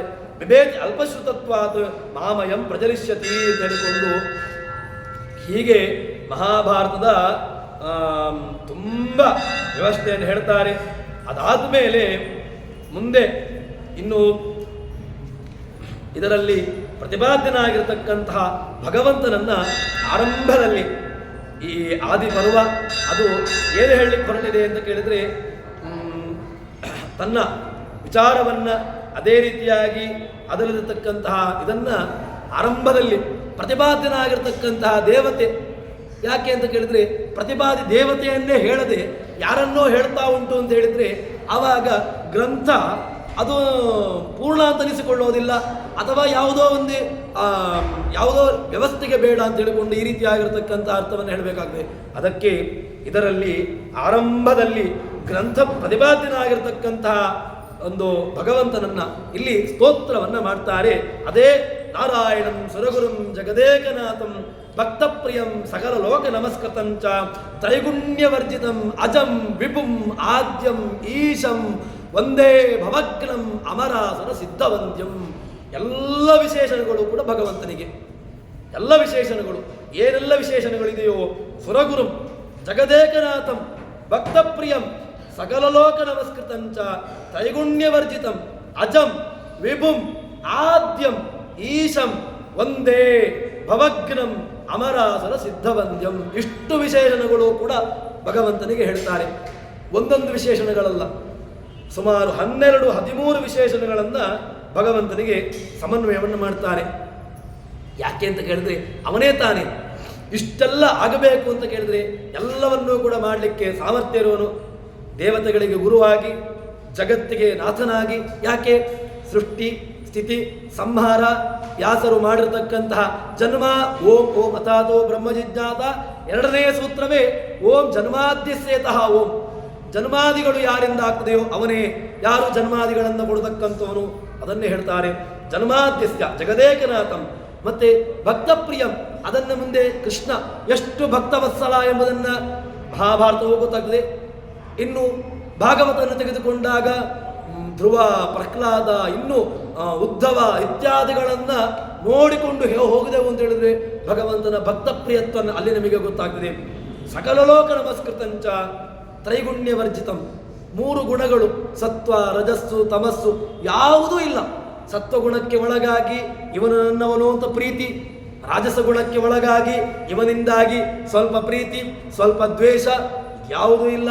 ತಾಮಸ ಗುಣಕ್ಕೆ ಒಳಗಾಗಿ ಇವನು ನನ್ನವನಲ್ಲ, ಇವನು ದ್ವೇಷಿ, ಇವನು ಈ ರೀತಿಯಾಗಿರ್ತಕ್ಕಂತಹ ಯಾವತ್ತು ಒಂದು ತ್ರೈಗುಣ್ಯಗಳು, ಸತ್ವಾದಿ ಗುಣಗಳು ನನ್ನಲ್ಲಿ ಬೇಕಾದಷ್ಟಿದೆ. ಎಲ್ಲರಲ್ಲೂ ಕೂಡ ತ್ರೈಗುಣ್ಯ ವರ್ಜಿತಂ. ಅಜಂ ನ ಜಾಯತೆ ತ್ಯಜ. ಭಗವಂತ ಅಜ. ಯಾಕೆ ಅಜ ಅಂತ ಕೇಳಿದ್ರೆ ನ ಜಾಯತೆ, ಹುಟ್ಟಿದವನಿಗೆ ತಾನೇ ಸಾವು, ಹುಟ್ಟದೇ ಇಲ್ಲ ಅಂತಂದ್ರೆ ಸಾವು ಯಾರಿಗೆ? ಅದರಿಂದಾಗಿ ಅಜಂ. ಮತ್ತೆ ಈಶಂ, ಈಶ ಸಾಮರ್ಥ್ಯ, ಎಲ್ಲವನ್ನೂ ಕೂಡ ಈಶನಶೀಲ, ಎಲ್ಲವನ್ನೂ ಕೂಡ ಮಾಡಲಿಕ್ಕೆ ಸಾಮರ್ಥ್ಯವುಳ್ಳವನು ಈಶ. ಈಶಂ ಒಂದೇ ಅಂತವನಿಗೆ ತಾನು ಶರಣು ಹೊಂದುತ್ತೇನೆ ಅಂತ ಹೇಳಿಕೊಂಡು ಹೇಳ್ತಾರೆ. ಮತ್ತೆ ಏನು ಮಾಡಲಿಕ್ಕೆ ಸಾಮರ್ಥ್ಯ ಇದೆ ಕೇಳಿದ್ರೆ ಭವಘ್ನಂ. ಭವ, ಈ ಭವವನ್ನ ಘ್ನಂತಿ, ಇದನ್ನ ಹಂತಿ, ಇದನ್ನ ಈ ದೇಹದಲ್ಲಿರ್ತಕ್ಕಂತಹ ಜೀವನಿಗೆ ಭಗವಂತನನ್ನು ತೋರಿಸಿ ತನ್ಮೂಲಕವಾಗಿ ಒಂದೇ ಭವಘ್ನಂ ಅಮರಾಸುರ ಸಿದ್ಧ ವಂದ್ಯಂ. ದೇವತೆಗಳಿಂದ, ಎಲ್ಲ ದೇವತೆಗಳಿಂದಲೂ ಕೂಡ ವಂದ್ಯ, ಸ್ತುತ್ಯ ಎಂಬುದನ್ನ ಇದರಲ್ಲಿ ಹೇಳ್ತಾರೆ. ಹೀಗೆ ತುಂಬ ಅತ್ಯಂತ ಉತ್ಕೃಷ್ಟವಾಗಿರ್ತಕ್ಕಂತಹ ಮಹಾಭಾರತವನ್ನ ಇಲ್ಲಿ ಹೇಳ್ತಾರೆ. ಇದು ಆರಂಭ. ಮಹಾಭಾರತ ಇಷ್ಟೇ ಅಲ್ಲ, ಮಹಾಭಾರತ ಎಂಬುದು ಇಷ್ಟು ನಮಗೆ ಮಹಾಭಾರತದ ಪೀಠಿಕೆ ಇಷ್ಟಿದೆ. ಯಾಕೆ ಅಂತ ಕೇಳಿದ್ರೆ ಮಹಾಭಾರತವನ್ನ ನೋಡಬೇಕು ಅಂತ ಕೇಳಿದ್ರೆ ಅದಕ್ಕೆ ಯಾವ ರೀತಿಯಾಗಿ ಅರ್ಥವನ್ನ ಮಾಡಬೇಕು ಅಂತ ಕೇಳಿದ್ರೆ ಇಷ್ಟು ನಮಗೆ ಹಿನ್ನೆಲೆಗಳು ಬೇಕು ಎಂಬುದನ್ನು ನಾವು ಇವತ್ತಿನ ದಿವಸ ಯಥಾಮತಿಯಾಗಿ ಯಥಾಶಕ್ತಿಯಾಗಿ ನೋಡಿದ್ದೇವೆ. ಇವತ್ತಿನ ದಿವಸ ಮಧ್ವಾಚಾರ್ಯರು ತಮ್ಮ ಎಲ್ಲ ಅವತಾರ ಕಾರ್ಯವನ್ನ ಮಾಡಿ ತಾವು ಬದಲಿಗೆ ಪ್ರಯಾಣವನ್ನ ಮಾಡಿರತಕ್ಕಂತಹ ಪರ್ವ ದಿನ ಮಾಘ ಶುದ್ಧ ನವಮಿ. ಗುರುಗಳನ್ನು ಯಾಕೆ ಆಶ್ರಯಿಸಬೇಕು ಅಂತ ಕೇಳಿದ್ರೆ ಆಚಾರ್ಯರನ್ನ, ಅದೇ ರೀತಿಯಾಗಿ ನಾವು ಗುರುಗಳ ಬಗ್ಗೆ ಯಾಕೆ ಅಂತ ಕೇಳಿದ್ರೆ ಗುರುಗಳು ನಮಗೆ ಸರಿಯಾಗಿರ್ತಕ್ಕಂತಹ ಮಾರ್ಗವನ್ನು ತೋರಿಸಲಿಕ್ಕೆ ಸಾಮರ್ಥ್ಯವುಳ್ಳವರು ಅದು ಗುರುಗಳು ಮಾತ್ರ. ಅಂತಹ ಮಧ್ವಗುರುಗಳು ನಮಗೆ ತಾವು ಅವತಾರವನ್ನ ಮಾಡಿ ಏನು ಮಾಡಿದ್ರು ಕೇಳಿದ್ರೆ ಇಡೀ ಏನು ಎಲ್ಲ ಅಪಸಿದ್ಧಾಂತಗಳು ಅಂತ ಇದೆಲ್ಲ ಇತ್ತು, ಆ ಎಲ್ಲ ಅಪಸಿದ್ಧಾಂತಗಳನ್ನು ಕೂಡ ನಿರಾಕರಣೆ ಮಾಡಿ ತನ್ಮೂಲಕವಾಗಿ ಸತ್ಯವಾಗಿರತಕ್ಕಂತಹ ವಿಚಾರವನ್ನ, ಏನು ಸಿದ್ಧಾಂತಗಳು ಆಚಾರ್ಯರು ಬರುವುದಕ್ಕಿಂತ ಮೊದಲಿರ್ತಕ್ಕಂಥ ಸಿದ್ಧಾಂತ ಏನು ಅಂತ ಕೇಳಿದ್ರೆ ಪಂಡಿತಾಚಾರ್ಯರು ಹೇಳುವಾಗ ವಿಶ್ವಂ ಮಿಥ್ಯಾ ವಿಪುರಗುಣವಾನ್ ಆತ್ಮನಾಂ ನಾಸ್ತಿ ವೇದೋ ದೈತ್ಯ ಇತ್ತಂ ವಿದುದಗಿರಾಂ ದಿಕ್ಷಭೂಯ ಪ್ರಸಿದ್ಧಂ ಅಂತ ಹೇಳಿಕೊಂಡು ಆ ಆಚಾರ್ಯರು ಬರುವುದಕ್ಕಿಂತ ಮೊದಲ ವಿಚಾರವನ್ನ ಹೇಳ್ತಾರೆ. ಮಿಥ್ಯಾ, ಎಲ್ಲವೂ ಮಿಥ್ಯಾ ಅಂತ ಹೇಳಿಕೊಂಡಿರತಕ್ಕಂತಹ ಏನು ವಿಚಾರಗಳನ್ನ ಅದೆಲ್ಲವನ್ನು ನಿರಾಕರಣೆ ಮಾಡಿ ಸತ್ಯತ್ವ ಸಿದ್ಧಾಂತವನ್ನ ಜಗತ್ತಿಗೆ ಪ್ರತಿಪಾದನೆ ಮಾಡಿ ಏನು ಮಾಡ್ತಾರೆ ಅಂತ ಕೇಳಿದ್ರೆ ಜ್ಞಾನದಾತೃ ಅವರನ್ನ ಹೇಳುವಾಗ ಮಧ್ವೋ ವಸ್ತುಧರಾಗಮ ತತ್ವಜ್ಞ ವೈಷ್ಣವಾಚಾರ್ಯ, ತಾತ್ವಿಕವಾಗಿರ್ತಕ್ಕಂತಹ ಜ್ಞಾನವನ್ನು ಕೊಡತಕ್ಕಂಥವರು. ಯಾವುದು ಅಯಥಾರ್ಥವಾಗಿರ್ತಕ್ಕಂತಹ ಜ್ಞಾನ ಇದೋ ಅದೆಲ್ಲವನ್ನೂ ನಿರಾಕರಣೆ ಮಾಡಿ ತನ್ಮೂಲಕವಾಗಿ ನಮಗೆ ಸತ್ಯವಾಗಿರ್ತಕ್ಕಂತಹ ಕಣ್ಣನ್ನು ಕೊಟ್ಟಿರತಕ್ಕಂಥವರು. ಮತ್ತೆ ವ್ಯಾಸಶಿಷ್ಯ, ವ್ಯಾಸರ ಶಿಷ್ಯತ್ವವನ್ನು ಪಡೆದುಕೊಂಡು ತಾವು ಜಗತ್ತಿಗೆ ಸಿದ್ಧಾಂತವನ್ನು ಪ್ರಚಾರ ಮಾಡಿದ್ರು. ಅದಾದ ಮೇಲೆ ಅವರನ್ನ ಹೇಳ್ತಕ್ಕಂತಹ ಇನ್ನೊಂದು ವಿಚಾರವನ್ನು ಹೇಳ್ತಾರೆ. ಏನು ಅಂತ ಕೇಳಿದ್ರೆ ಭಗವಂತ ತಾವು 3 ಅವತಾರವನ್ನ ಹನುಮಂತ, ಭೀಮ, ತದನಂತರದಲ್ಲಿ ಮಧ್ವರಾಗಿ ಬಂದು ಏನು ಮಾಡಿದ್ರು ಕೇಳಿದ್ರೆ ಮಧ್ವ ಅಂತ ಕೇಳಿದ್ರೆ ಯಾಕೆ ಮಧ್ವ ಅಂತ ಕೇಳಿದ್ರೆ ಮಧು, ಆ ಮಧ್ವ ವಕಾರ ಎಂಬುದು ಅಲ್ಲಿ ಜ್ಞಾನಾರ್ಥಕವಾಗಿರ್ತಕ್ಕಂತಹದ್ದು. ಅಂತಹ ಜ್ಞಾನವನ್ನ ಮಧುಭರಿತವಾಗಿರ್ತಕ್ಕಂತಹ ಸುಖಕ್ಕೆ ಕಾರಣವಾಗಿರ್ತಕ್ಕಂತಹ ಯಾವುದನ್ನ ಅಂತಹ ಶಾಸ್ತ್ರವನ್ನ ಕೊಟ್ಟು ನಮಗೆ ಉದ್ಧಾರದ ಮಾರ್ಗವನ್ನ ಕೊಟ್ಟಿರತಕ್ಕಂತಹವರು ಆಚಾರ್ಯ ಮಧ್ವರು. ಅಂತಹ ಮಧ್ವರು ಅದಾದ ಮೇಲೆ ಅವರ ವಿಚಾರವನ್ನು ಇನ್ನಷ್ಟು ಹೇಳುವಾಗ ಏನು ಹೇಳ್ತಾರೆ ಅಂತ ಕೇಳಿದ್ರೆ, ಏನು ಮಾಡಬೇಕು ಕೇಳಿದ್ರೆ, ನ ಮಾಧವ ಸಮಯ ಗುರು ಅಚಮಧ್ವ ಸಮೋ ಗುರು ನತದ್ವಾಕ್ಯ ಸಮಂಶಾತ್ರಂ ನಜಸಮಪ್ಪುಮಾನ್. ನ ಮಾಧವ ಸಮದೇವು, ಭಗವಂತನಿಗೆ ಸಮಾನವಾಗಿರ್ತಕ್ಕಂತಹ ದೇವತೆ ಇನ್ನೊಬ್ಬ ಇದ್ದಾನ ಕೇಳಿದ್ರೆ ಇಲ್ಲ. ಯಾಕೆ? ಅವನಿಗಿಂತ ಉತ್ತಮನೂ ಇಲ್ಲ, ಅವನಿಗಿಂತ ಅಧಮನಾಗಿರ್ತಕ್ಕಂತಹ ದೇವತೆಗಳು ಎಲ್ಲರೂ ಕೂಡ. ಅವನಿಗೆ ಉತ್ತಮರು ಯಾರಾದರೂ ಇದ್ದಾರಾ? ಇಲ್ಲವೇ ಇಲ್ಲ. ಎಲ್ಲರೂ ಕೂಡ ಅವನಿಗಿಂತ ಕೆಳಗಿನವರೇ. ಲಕ್ಷ್ಮೀದೇವಿ ಅವಳೂ ಕೂಡ ಕಿಂಚಿನ್ ನ್ಯೂನವೇ. ದೇಶತಃ ಕಾಲತಃ ವ್ಯಾಪ್ತಿ ಇರ್ಬೋದು, ಗುಣತಃ ನ್ಯೂನತೆ ಅವಳಲ್ಲಿರುವಂತಹದ್ದು. ಗುಣತಃ ವ್ಯಾಪ್ತ, ದೇಶತಃ ಅನಂತ್ಯ, ಕಾಲತಃ ಅನಂತ್ಯ, ಇದು ಭಗವಂತನಲ್ಲಿ ಮಾತ್ರ. ಈ ವಿಚಾರವನ್ನು ಹೇಳ್ತಾರೆ ಧ್ವಸ್ತದುರಾಗಮ. ಹೀಗೆ ಅಂತಹ ಆಚಾರ್ಯರು ತುಂಬ ಗ್ರಂಥಗಳನ್ನು ಹೇಳ್ತಾರೆ. ಕುರು ಭುಂಕ್ಷಜ ಕರ್ಮ ನಿಜಂ ನಿಯತಂ ಹರಿಪಾದ ವಿನಮ್ರದಿಯಾಸತಂ ಅಂತ ಹೇಳಿಕೊಂಡು ತಾವು ದ್ವಾದಶ ಸ್ತೋತ್ರದಲ್ಲಿ ಹೇಳ್ತಾರೆ. ಅದಾದ ಮೇಲೆ ಹರಿರೇವ ಪರೋ ಹರಿರೇವ ಗುರು ಹರಿರೇವ ಜಗತ್ಪಿತೃ ಮಾತೃಗತಿ ಪ್ರವಣಂ ಗುರುಮಾರ ಸಮೀಶ ಪದೇ ಶಪಥೇರಿತ ಮುಚ್ರಿತ ಬಾಹುಯುಗಂ. ಇದೆಲ್ಲವೂ ಕೂಡ ಆಚಾರ್ಯ ಮಧ್ವರು ನಮಗೆ ಸುಭಾಷಿತದಂತಿರತಕ್ಕಂತಹ ವಾಕ್ಯಗಳು. ಶಪಥೇರಿತ ಮುಚ್ರಿತ ಬಾಹುಯುಗಂ ನ ಹರೇ ಸಮೋ ನ ಹರೇ ಸದೃಶ ಅಂತ ಹೇಳಿಕೊಂಡು ಭಗವಂತನಿಗೆ ಸದೃಶನಾಗಿರ್ತಕ್ಕಂತಹ ದೇವತೆ ಇಲ್ಲ, ಮತ್ತೆ ಅವನ ಮಾತಿಗೆ ಇನ್ನೊಂದು ಮಾತಿಲ್ಲ ಅಂತ ಹೇಳಿಕೊಂಡು ಇಷ್ಟು ಒಂದು ಮಾತನ್ನ ದಿಟ್ಟವಾಗಿರ್ತಕ್ಕಂತಹ ಮಾತು, ಅದೇ ರೀತಿಯಾಗಿ ಪುರಾಣಕ್ಕೆ ಸರಿಯಾಗಿರ್ತಕ್ಕಂತಹ ಮಾತನ್ನು ಹೇಳಿರ್ತಕ್ಕಂಥವರು ಆಚಾರ್ಯರು. ಅಂತಹ ಆಚಾರ್ಯರು ಇನ್ನಷ್ಟು ನಮ್ಮಿಂದಾಗಿ ಎಲ್ಲರಿಂದಾಗಿಯೂ ಕೂಡ ಆಚಾರ್ಯರ ಗ್ರಂಥಗಳು, ಆಚಾರ್ಯರ ಇನ್ನಷ್ಟು ಆ ಸರ್ವಮೂಲ ಗ್ರಂಥಗಳು, ತತ್ವವಿವೇಕ, ತತ್ವೋದ್ಯೋತ, ಪ್ರಮಾಣ ಪದ್ಧತಿ, ಕಥಾಲಕ್ಷಣ, ಹೀಗೆ ಬ್ರಹ್ಮಸೂತ್ರ ಭಾಷ್ಯ, ಇನ್ನು ಅಣುಭಾಷ್ಯ, ಸಾಮಾನ್ಯರಿಗೆ ಅರ್ಥ ಆಗಲಿಕ್ಕೆ ಬೇಕಾಗಿರ್ತಕ್ಕಂತಹ ಅಣುಭಾಷ್ಯ, ಉತ್ತಮವಾಗಿರ್ತಕ್ಕಂತಹ ಇನ್ನು ಅಣುವ್ಯಾಖ್ಯಾನ ಎಲ್ಲವನ್ನೂ ಕೂಡ ಮಾಡಿ ಸಜ್ಜನ ವರ್ಗಕ್ಕೆ ಕೊಟ್ಟಿರತಕ್ಕಂತಹ ಆಚಾರ್ಯರು ಅದು ಮಧ್ವರು. ಅಂತಹ ಮಧ್ವರು ನಮ್ಮಿಂದಾಗಿ ಇನ್ನಷ್ಟು ಒಳ್ಳೆಯ ವಿಚಾರಗಳನ್ನು, ಇನ್ನಷ್ಟು ಭಗವತ್ ಪ್ರೀತಿದಾಯಕವಾಗಿರ್ತಕ್ಕಂತಹ ವಿಚಾರವನ್ನು ನಮ್ಮಿಂದಾಗಿ ಅಧ್ಯಯನವನ್ನು ಮಾಡಿಸಲಿ. ಯಾಕೆಂದರೆ ಈ ವೈಷ್ಣವ ಮಾರ್ಗದಲ್ಲಿ ವೈಷ್ಣವ ದೀಕ್ಷೆಯನ್ನು ಕೊಟ್ಟು ಇನ್ನಷ್ಟು ಆ ಭಕ್ತಿಯನ್ನು ಹೆಚ್ಚಿಸಲಿ ಅಂತ ಹೇಳಿಕೊಂಡು ಇವತ್ತಿನ ಈ ಪ್ರವಚನವನ್ನು ಮಧ್ವರ ಅಂತರ್ಯಾಮಿಯಾಗಿರ್ತಕ್ಕಂತಹ ಅವರ ಪ್ರತಿಪಾದ್ಯ ದೇವತೆಯಾಗಿರ್ತಕ್ಕಂತಹ ವ್ಯಾಸರ ಚರಣಾರವಿಂದಗಳಲ್ಲಿ ಅರ್ಪಿಸ್ತೇನೆ. ಯಸ್ಸರ ಗುಣ ಸಂಪೂರ್ಣ ಸರ್ವದೋಷ ವಿವರ್ಜಿತ ಪ್ರಿಯತಾಂ ಪ್ರೀತಯೇವಾಲಂ ವಿಷ್ಣುರ್ಮೇ ಪರಮಸ್ವೃತ್ ಶ್ರೀಕೃಷ್ಣಾರ್ಪಿತಮಸ್ತು.